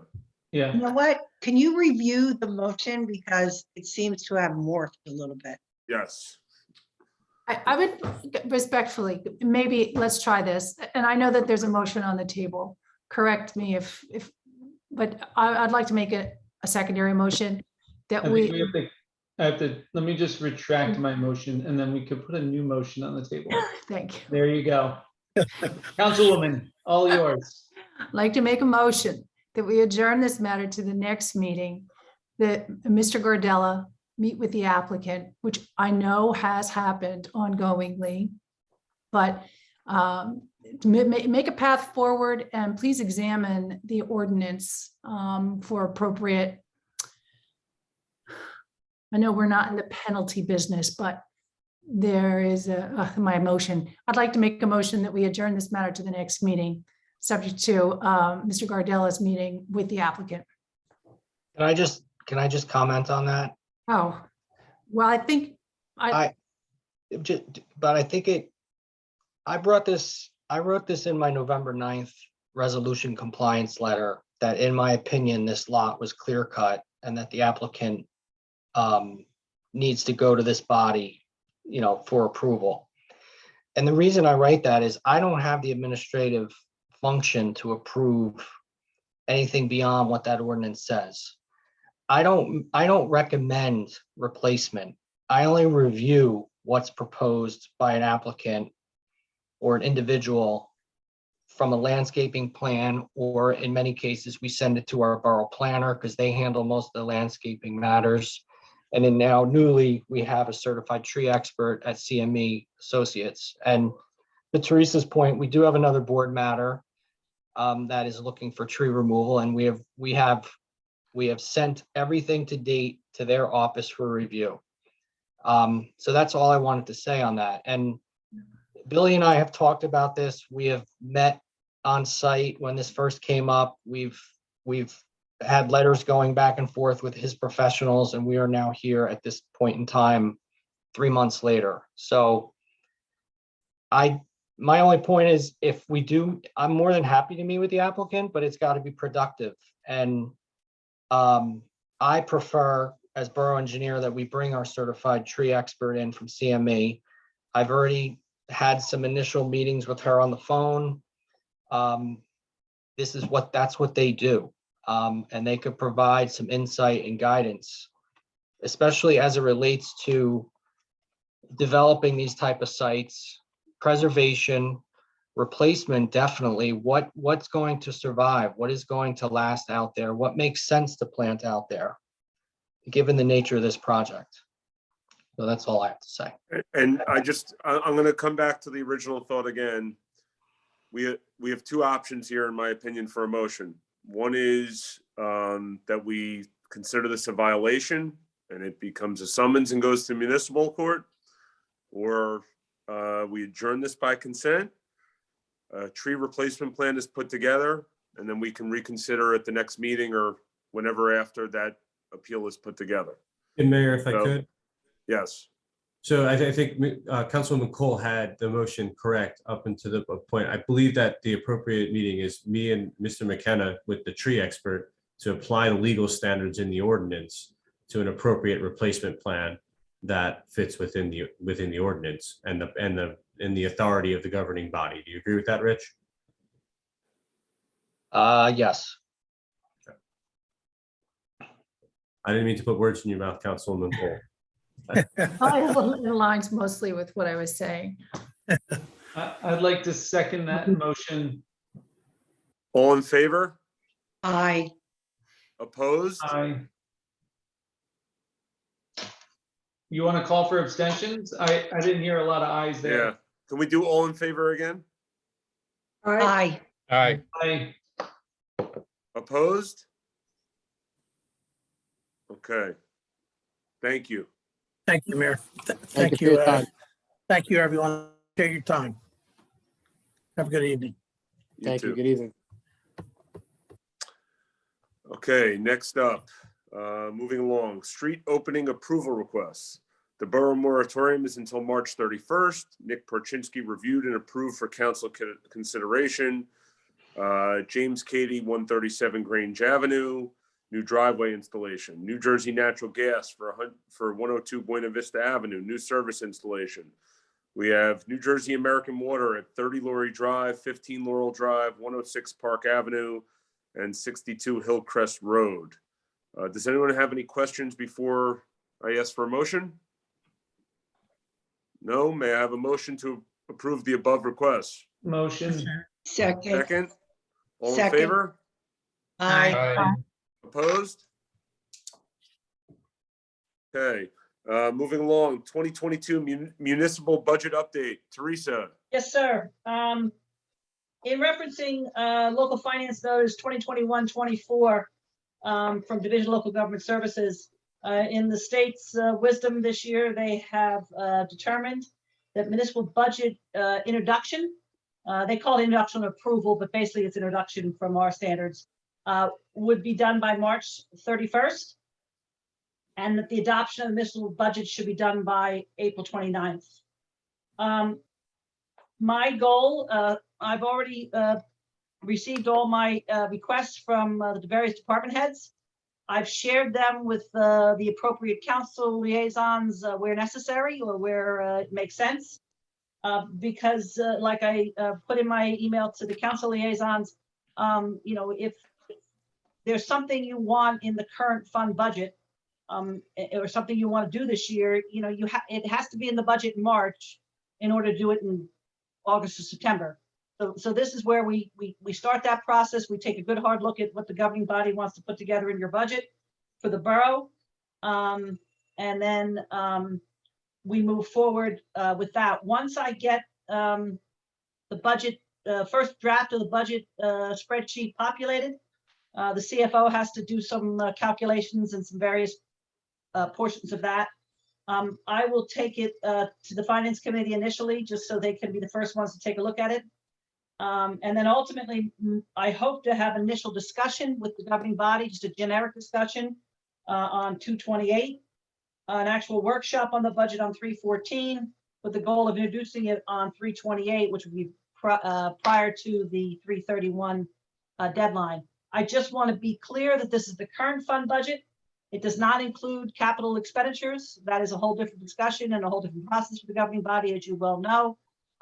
So, you know, there are times when people will ask questions about the different items that are not in the current fund budget because they tend to be capital.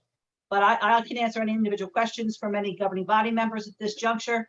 And I do have a finance committee meeting on Thursday, and we'll go into this in a little more depth with that group on Thursday. But I just wanted to give you guys a general overview. Thank you, Teresa. Moving on, public comment on agenda items. These are only comments on the agenda items. Please state your name and address and limit your comments to 3 minutes. Does anyone, Teresa, have their hand up? Yes, I have Bonnie Torcivia. Bonnie, you can go ahead and talk. Hi, Bonnie, how are you? Hi, Bonnie Torcivia, 115 Baton Road. So it seems to me the classic example of better to ask for forgiveness than for permission on 32 Fisk. It's astounding to me listening to that whole exchange. I don't understand. It would have been helpful, I guess, to have Bill Brooks in this meeting, because I don't understand what happened. And so now we're left with this. I mean, I just walked by today and I remember walking by when it had a lot of trees on it, thinking, no, they can't possibly take down all these trees. But is it possible to I mean, this should have more than a hand slap. Because how do you keep this from happening again unless there's a big fine or some very extreme ramifications tied to taking an action like this that is just so against the town's, laws? I don't know. So Bonnie, thank you for your call, as always. And to answer your question, I think that's why we are reviewing the current tree ordinance to make it much stricter in the future. Unfortunately, this specific issue happened under the existing tree ordinance. So the fines that would be levied aren't as great as maybe we would all hope. So in the meantime, we're going to focus on, as Leline said, replacing the trees, hopefully getting to a net positive on what was cut down and ensuring that this doesn't have a negative impact on the borough. But I can assure you that we see the same issue that you just mentioned. And, in the future, we're not going to stand for this. We have ordinances for a reason, and we're looking to protect our tree canopy. So I don't know if anyone else would like to address that, but I appreciate the call, Bonnie. Thanks. I guess we need to get that new tree ordinance We do. finished ASAP. We agree. Yes. Thank you. Thank you so much for your time. Thank you. Teresa? Hey, Christine Hayden, go ahead, Christine. Hi, Christine.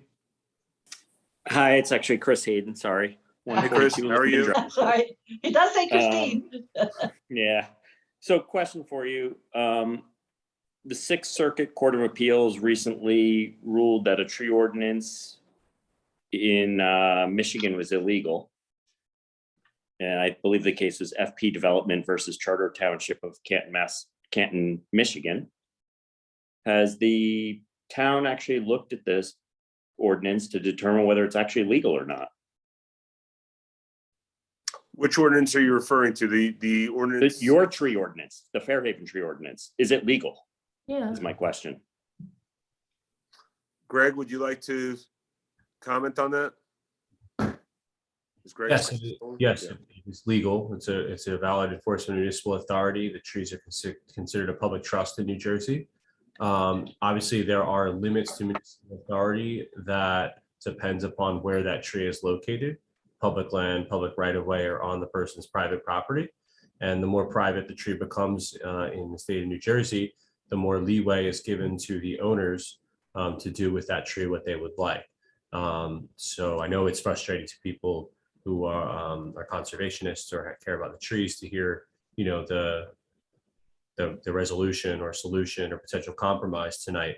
But that is the reality of private tree ownership in New Jersey. The borough's authority only goes so far, and it's dependent on where the tree is located. I guess my personal frustration is having followed all the town's ordinances and recently having a tree cut down. That was a very precarious situation. The town ordinance required the replacement tree that cost almost $4,500. So anybody that thinks it's easy to put in a 4-inch diameter diameter at breast height tree is delusional. It's an extremely expensive endeavor. And I would respectfully request that the council really look at that, because it's a really undue burden on the residents. Okay. Well, Chris, I don't know the particulars of your specific situation.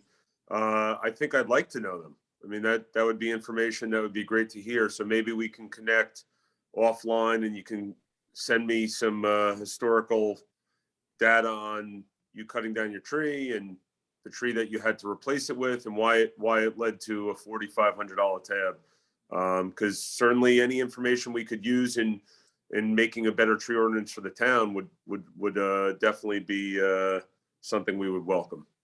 What is Mr. Hayden's address? 142 Linden Drive. Thank you. Thank you. Thank you, Chris. Thanks, Mayor. I know Bonnie's hand's back up. Bonnie, did you want to speak again? I think I don't know how to lower my hand. I thought I just lowered my hand. I'll do it for you, Bonnie. I apologize. No worries. It's done. Thanks. Okay. I don't see any other hands, Mayor, at this juncture. Okay, with that, approval of minutes, January 24th, 2022 regular meeting, January 24th, 2022 executive session. May I have a motion to approve the January 24th regular and executive session meeting minutes? Motion. Second. Second.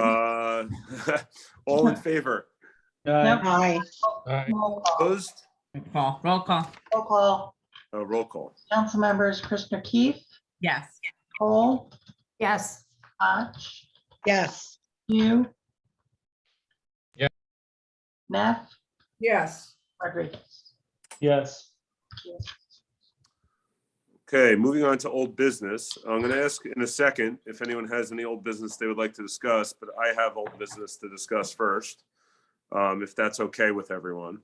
I'd like to suggest that the next council meeting on the 28th be moved back into the into Borough Hall.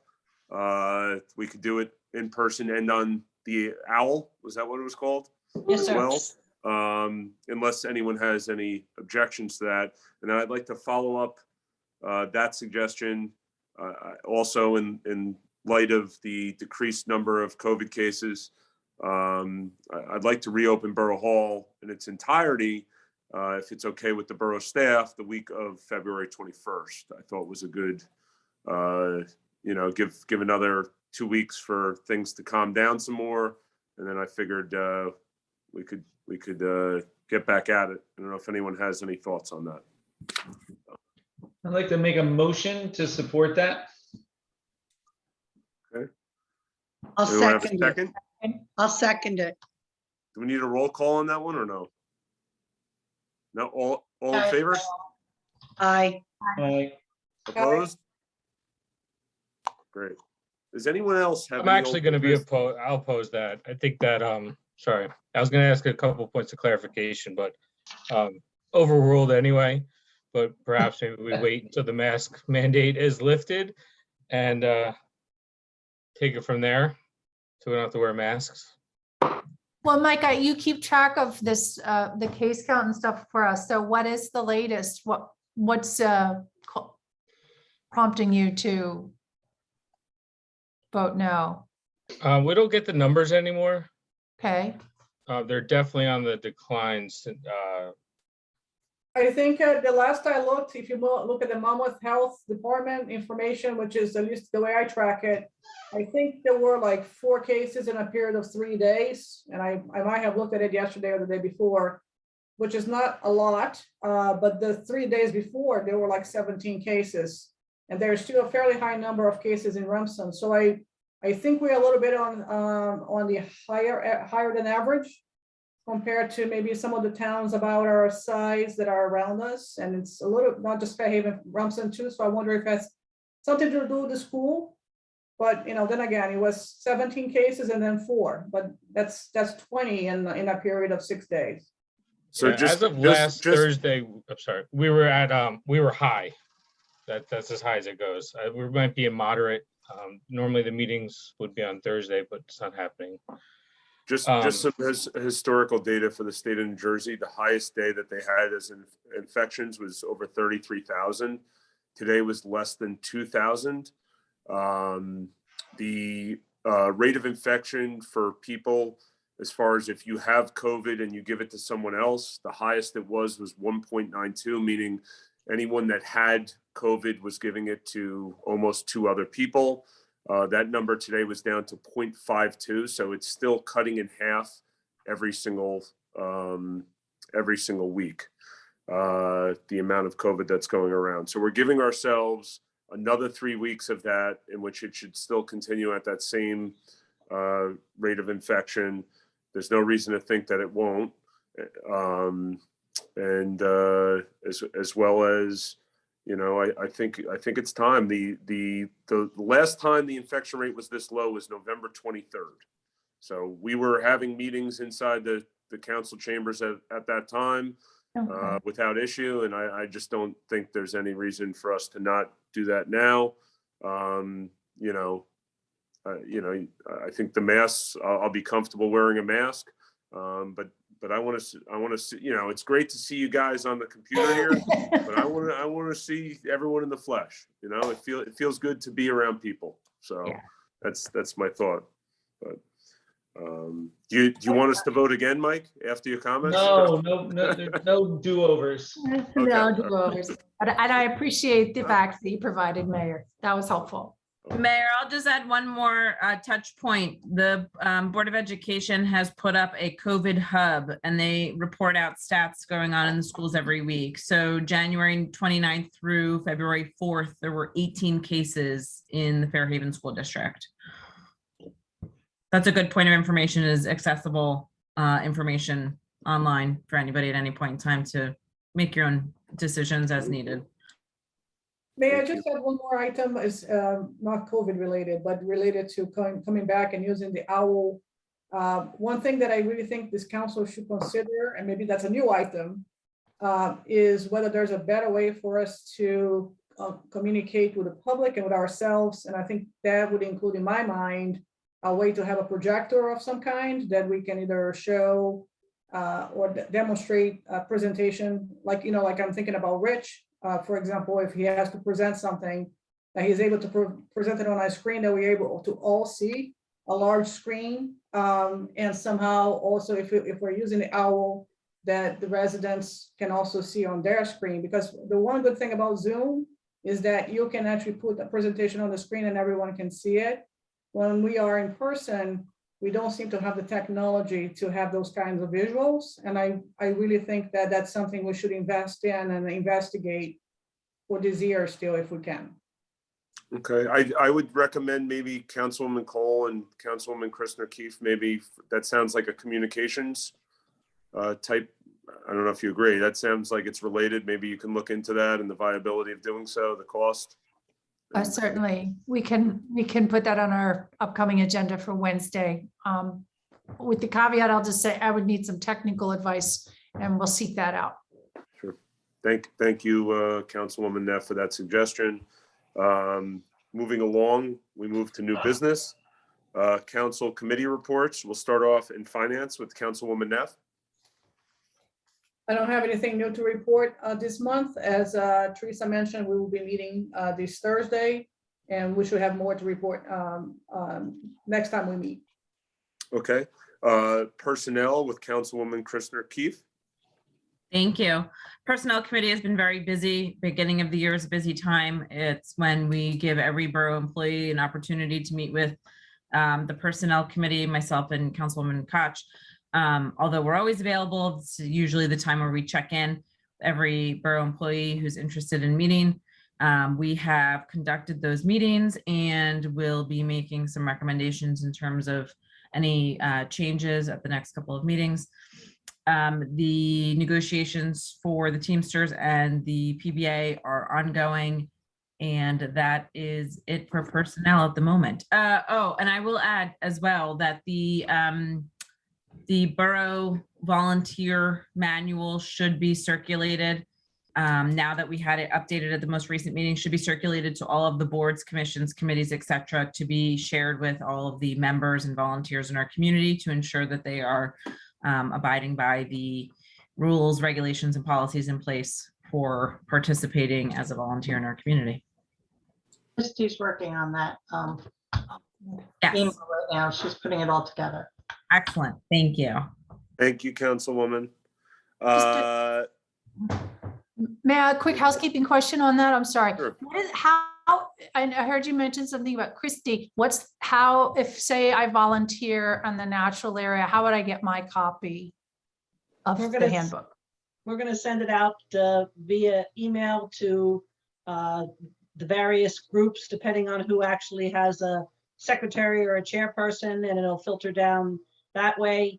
Everyone that we have an email address for will get a PDF copy, and then we'll have hard copies available upon request.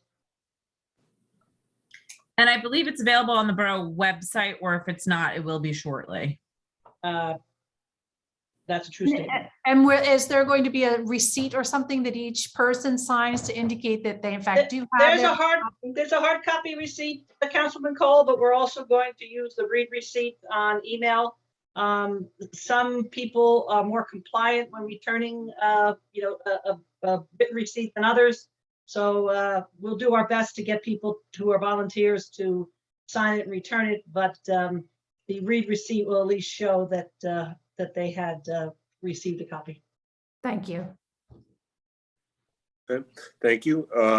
Planning and zoning, followed by Parks and Recreation, Councilwoman Koch. Thank you, Mayor.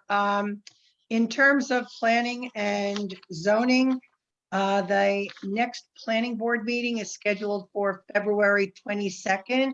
As of right now, it is scheduled to be a Zoom meeting. And our next zoning board meeting is scheduled for 3/3. It was previously scheduled to be Zoom, but with opening up Borough Hall and resuming council meetings in Borough Chambers, I will speak with these zoning board people to see how they feel about meeting in person. I also received an end of the year summary, which I think is pretty interesting, from Joe Muley. In 2021, there were 403 zoning permit applications. In comparison to 2020, 2020 had 409. So there was like a little bit over more than a 1% decrease in permit applications. And the breakdown I thought was pretty interesting. 72 applications were for generators, 64 for fences, 58 for additions and renovations, 42 for AC units, 20 for new homes, 19 for pools, 14 for demolitions, and 10 for sheds. So that's a quick overview of the work that was done by the zoning board in 2021. And in terms of Parks and Recreation, the spring camp schedule has been released. It can be found on the rec website. It can be found on Facebook and other media outlets. The camps that have been presented will include multi-sports, tennis, soccer, t-ball, pickleball, and Lego engineering. And Councilwoman Keefe and I have some very good news about a recent grant that was received to the borough through Parks and Recreation. It's a local recreation improvement grant. It was for $35,000. And the purpose of this grant is to add a Learn to Bike, a bike safety program in the unused area at McCarter Park. And it will be aimed primarily for our younger residents. I love it. We think that's great news. Love it. Councilwoman Koch, there's a special zoning meeting this week, the 10th. Okay. Just. Yeah, I didn't see that, but thank you. Councilwoman Koch, I'm sorry, Mayor, if I have one question for Councilwoman Koch. Sure. I understand from a meeting I attended with the planning board that the planning board is interested in having the council take up the signage ordinance in the B1 and the overlay district. And can you tell me the state of that conversation? When we can expect that? Yes, I actually had a conversation about that with Todd Leader, who's the chairman of our planning board. And we had a restaurant committee that we were working with our planning, our borough planner. And we had reached a certain point prior to the pandemic, and then we haven't really met since then. But we do have a meeting scheduled for this Wednesday night, and it was agreed by members of this subcommittee that we would like to tackle the sign ordinance as part of that whole restaurant revisit. Thank you. You're welcome. Okay, thank you, Councilwoman Koch. Moving on to Police, Fire, Office Emergency Management, as well as Engineering and DPW, Councilman McHugh. Thank you, Mayor. Nice update for OEM. We finally got our emergency operations plan that was submitted back in July approved. This is something that's done every 4 years, hundreds of pages. It's a big binder. It takes a lot of work. Thank you to the office clerks at the police station and our chief for updating that. And along those lines, we also got approved for FEMA reimbursement for Isaias. Remember that storm? I think that Yeah. was like 18 months ago or so, for a little over $33,000. So thank you again to the chief and our administrative staff and Engineer Gardella for keeping records so we could recoup those funds through FEMA. Nothing for fire, though I think Councilman Rodriguez might want to say something about the fire department later.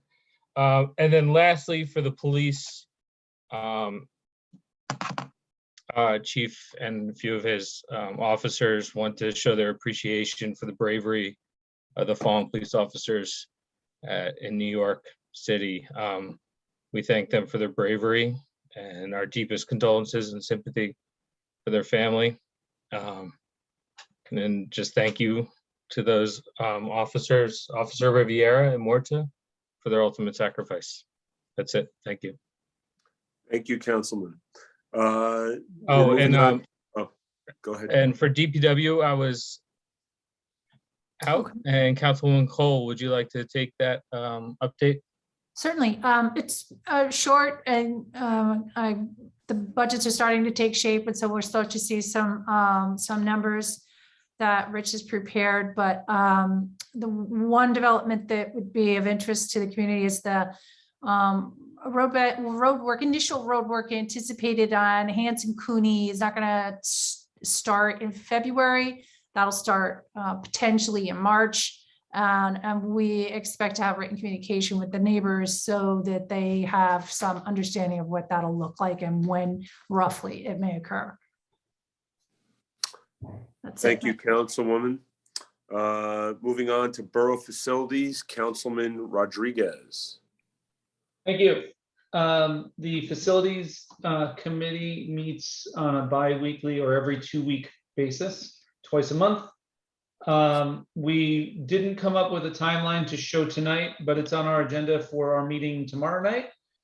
So for those on the council and all those in the public that are interested in how we foresee this unfolding over the coming months, and I hate to say couple of years, but these projects take a long time to do.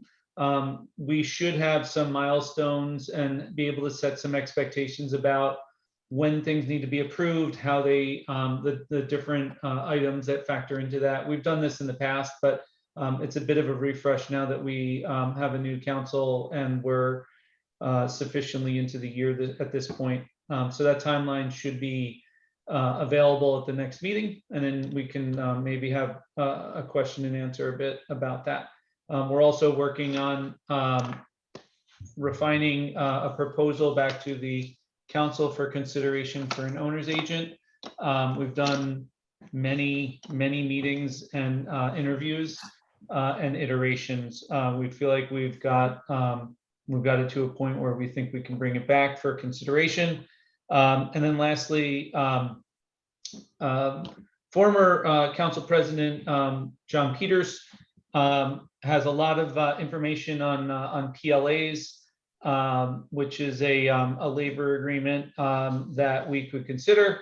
That's something that I'm getting some information from him on, and we'll present to the Facilities Committee. And if it makes sense, we'll bring it forward to the council for consideration as well. Just a refresher on that.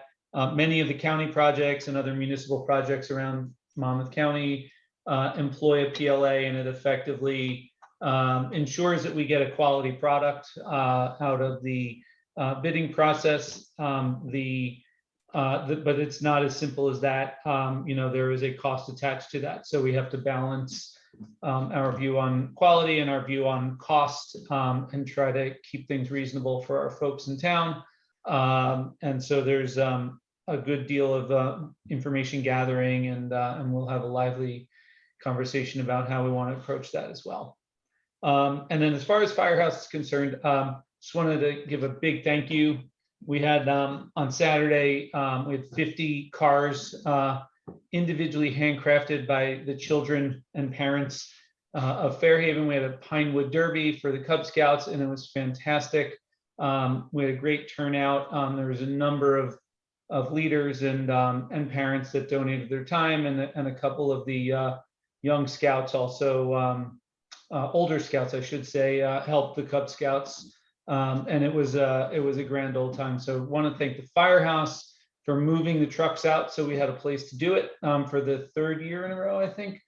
And also for contributing the space.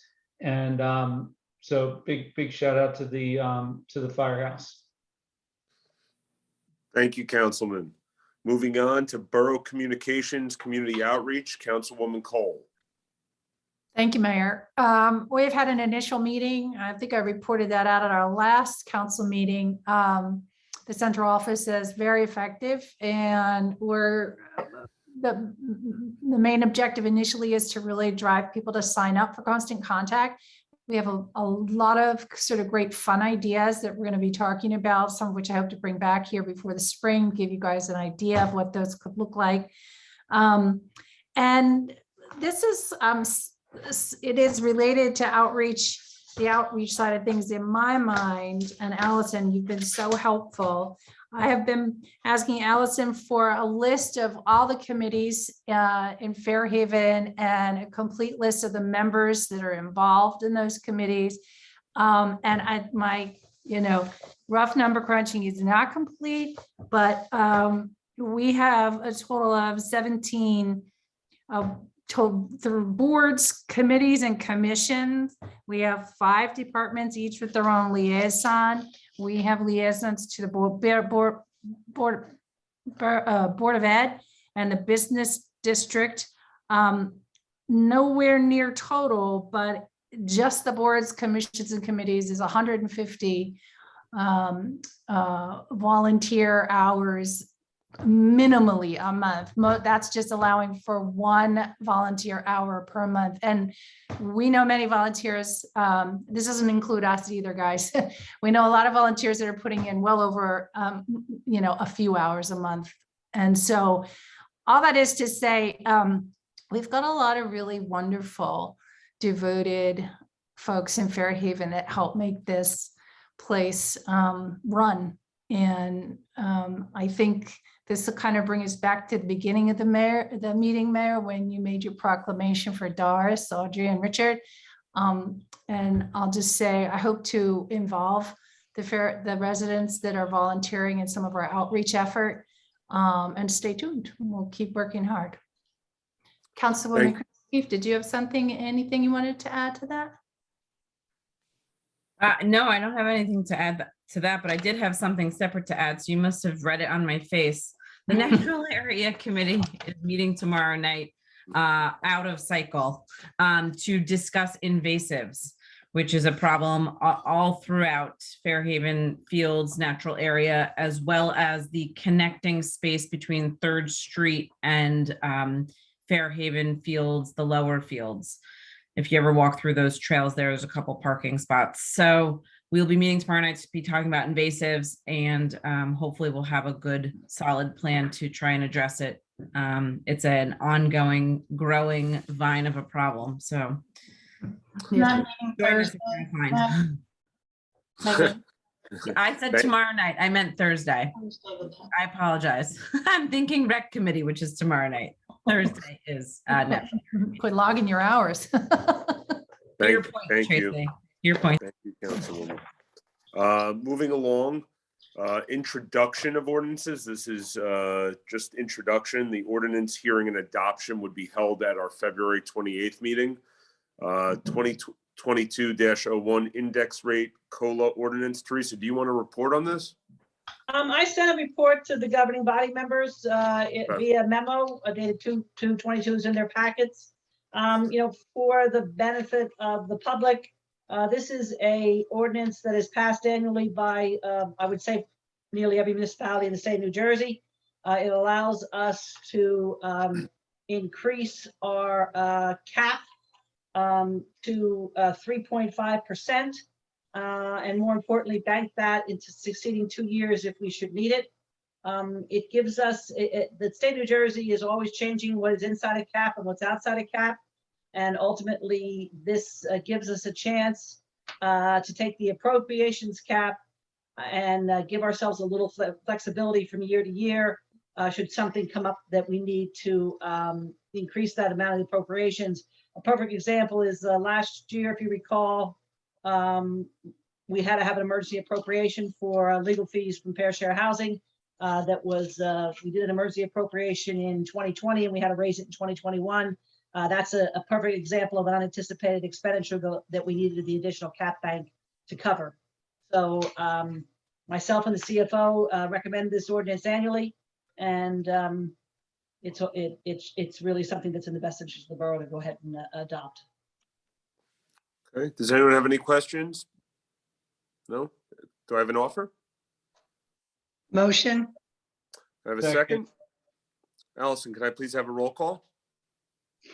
Council members Prisner Keith, Yes. Cole, Yes. Hotch, yes. Hugh, Yes. Neff, Yes. Rodriguez. Yes.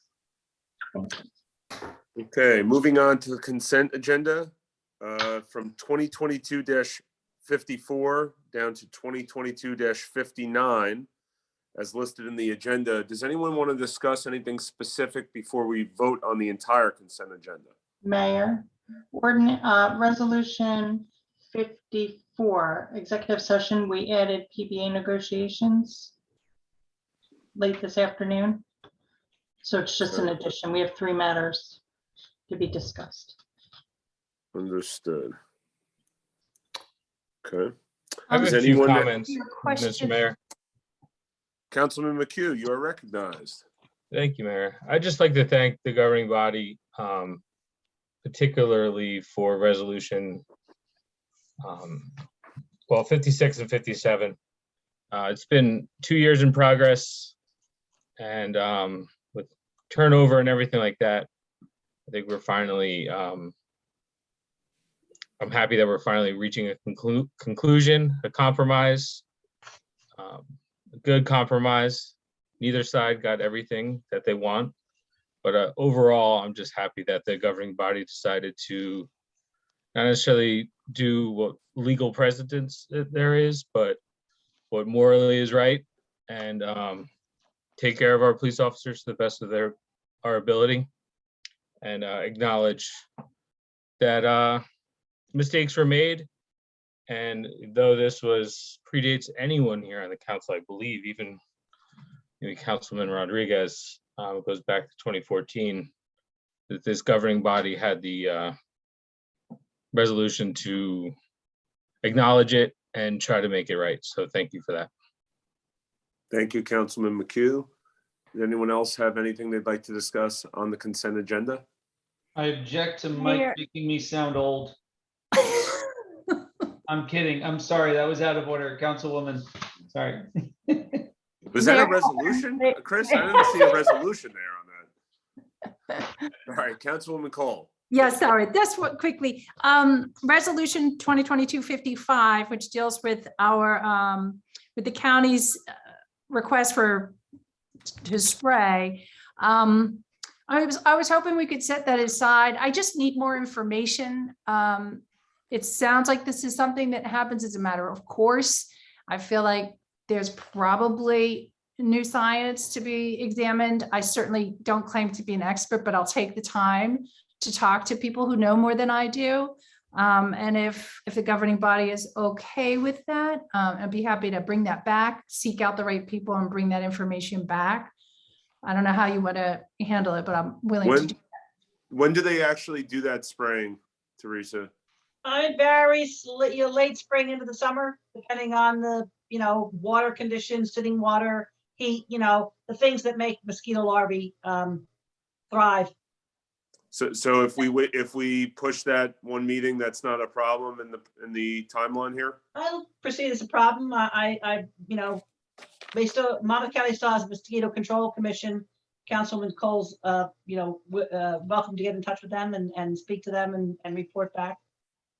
Mayor, I would echo Councilwoman Cole's inquiry for more information, and I would actually recommend that we send it to both the Environmental Commission and the Green Team to provide us with information and feedback that they might have within their knowledge, or that they might have a recommendation based on, their experience in those realms. Okay, but as I mentioned before, I may have to recuse myself because I hate mosquitoes. I'm just letting you know. If I may just make a comment, I think that belongs to the Environmental Commission. This is an environmental issue, and I think we need to clarify the roles of Environmental Commission and Green Team. This is an environmental issue that should be looked at, in my opinion, first by the Environmental Commission.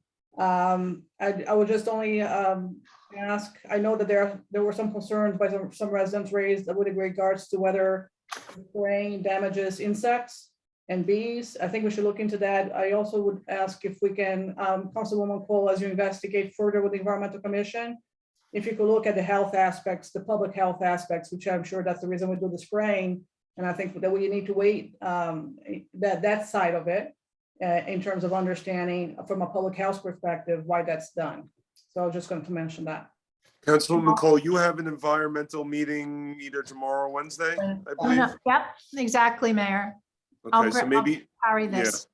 okay, You got thank it. you. Give Christie the information that was sent. Thank you. To forward to the members if need be. Yeah, and I'm thinking a call to the county to get some of the basic information would be, and maybe Allison, tomorrow you and I could touch base and you could provide me with that contact. Sure. And that could go to the EC too. Okay. Thank you. So I'm asking us to now consider a motion on the consent agenda resolutions as discussed and listed, excluding 2022-55, which was to authorize the Monmouth County Mosquito Control Division to conduct aerial spray. Councilwoman Cole and the Environmental Commission will discuss that, and they will get back to us at a later point. Do I Mayor, have an offer? Mayor, Yes. I have something I need to read into the record for the sake of the minutes. Sure. It has to do with the bill list from last meeting, January 24th. The bill list was approved for $5,629,202.91. After I reviewed the POs, it came to my attention that there was a PO for Lupa Pizzeria for the PD holiday meal that was too high. It was originally approved at $519.95, but there were duplicate receipts. The correct total should have been $259.14, which was paid with check number 62220. The change in the bill list for last meeting would actually be to $5,628,942.10, reflecting the difference of that $259.14. When the governing body passes a voucher resolution, it is official, but that change was made based on a mistake that was discovered after the fact. Thank you. Do I have an offer? Motion. Second. Allison, may I please have a roll call? Council members Chris McKee, Yes. Cole, Yes. Koch, Yes. McHugh, Yes. Neff, Yes. Rodriguez. Yes. Thanks. Thank you. Department reports, December 2021, the Police Department, January 22, Municipal Clerk, Dog and Cat Licenses, Planning Board and Zoning Board, and Budget Status. Do I have a motion to accept the reports as submitted? Motion. Do I have a Second. second? All in favor? Aye. Opposed? Okay, we're going to get to good of the borough now. Before we do that, I just want to touch on 2 points that are really, really pretty cool for the borough of Fairhaven. First of all, just recognize the fact that Charlie Voker is competing in the bobsled at the Winter Olympics, which is just amazing. What's cool about that is I remember Kevin Lyden, who's the gym teacher over at Knollwood, telling me about 6 years ago that he thought he was the best athlete he'd ever seen in his life. And now to see that actually translate into this guy being an Olympian is really, really cool. And the fact that that's coming a few years on the heels of Conor Jager, competing in the Summer Olympics, you think about our little borough, and the fact that we've produced 2 Olympic athletes, you know, the message that that sends to our youth that they can be anything they want to be is just absolutely incredible. That was the first thing. The second thing is, and I'd like to have them in next meeting if we can make it happen. The 7th grade boys basketball team, coached by Chris Greer and Dennis Sullivan, won the Mid-Monmouth basketball championship. It's the first boys team, I believe, that has ever done that. And it's quite an accomplishment. And I just want to recognize it publicly. As you guys know, I'm very involved in basketball. I've tried to do that for years and have been unable to do it myself. So I know how hard it is to get there and actually win it all. And you know, the coaches and the players on that team should be very, very proud of themselves. With that being said, I'm going to open it up to good of the borough. Please identify yourself by clearly stating your name and address for the record. Please try to observe a time limit of 3 minutes.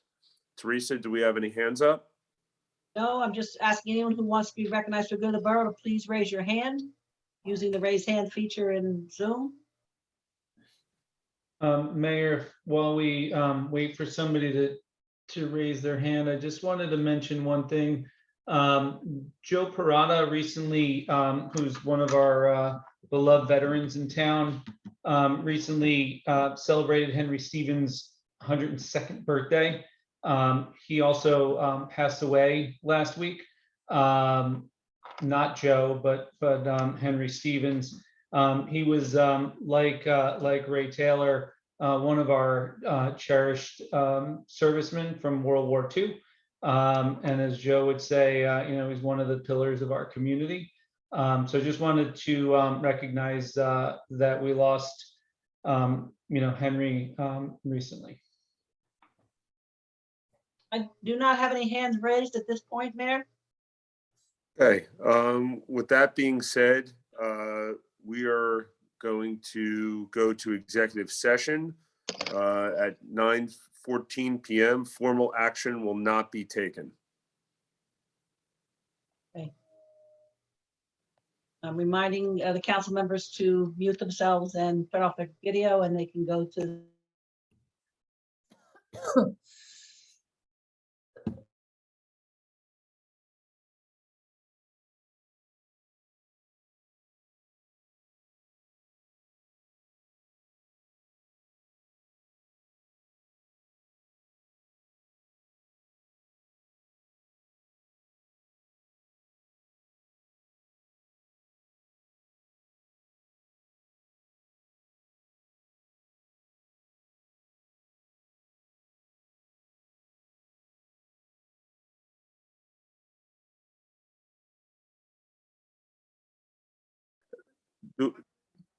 Do I have a motion for adjournment at 9:53 p.m.?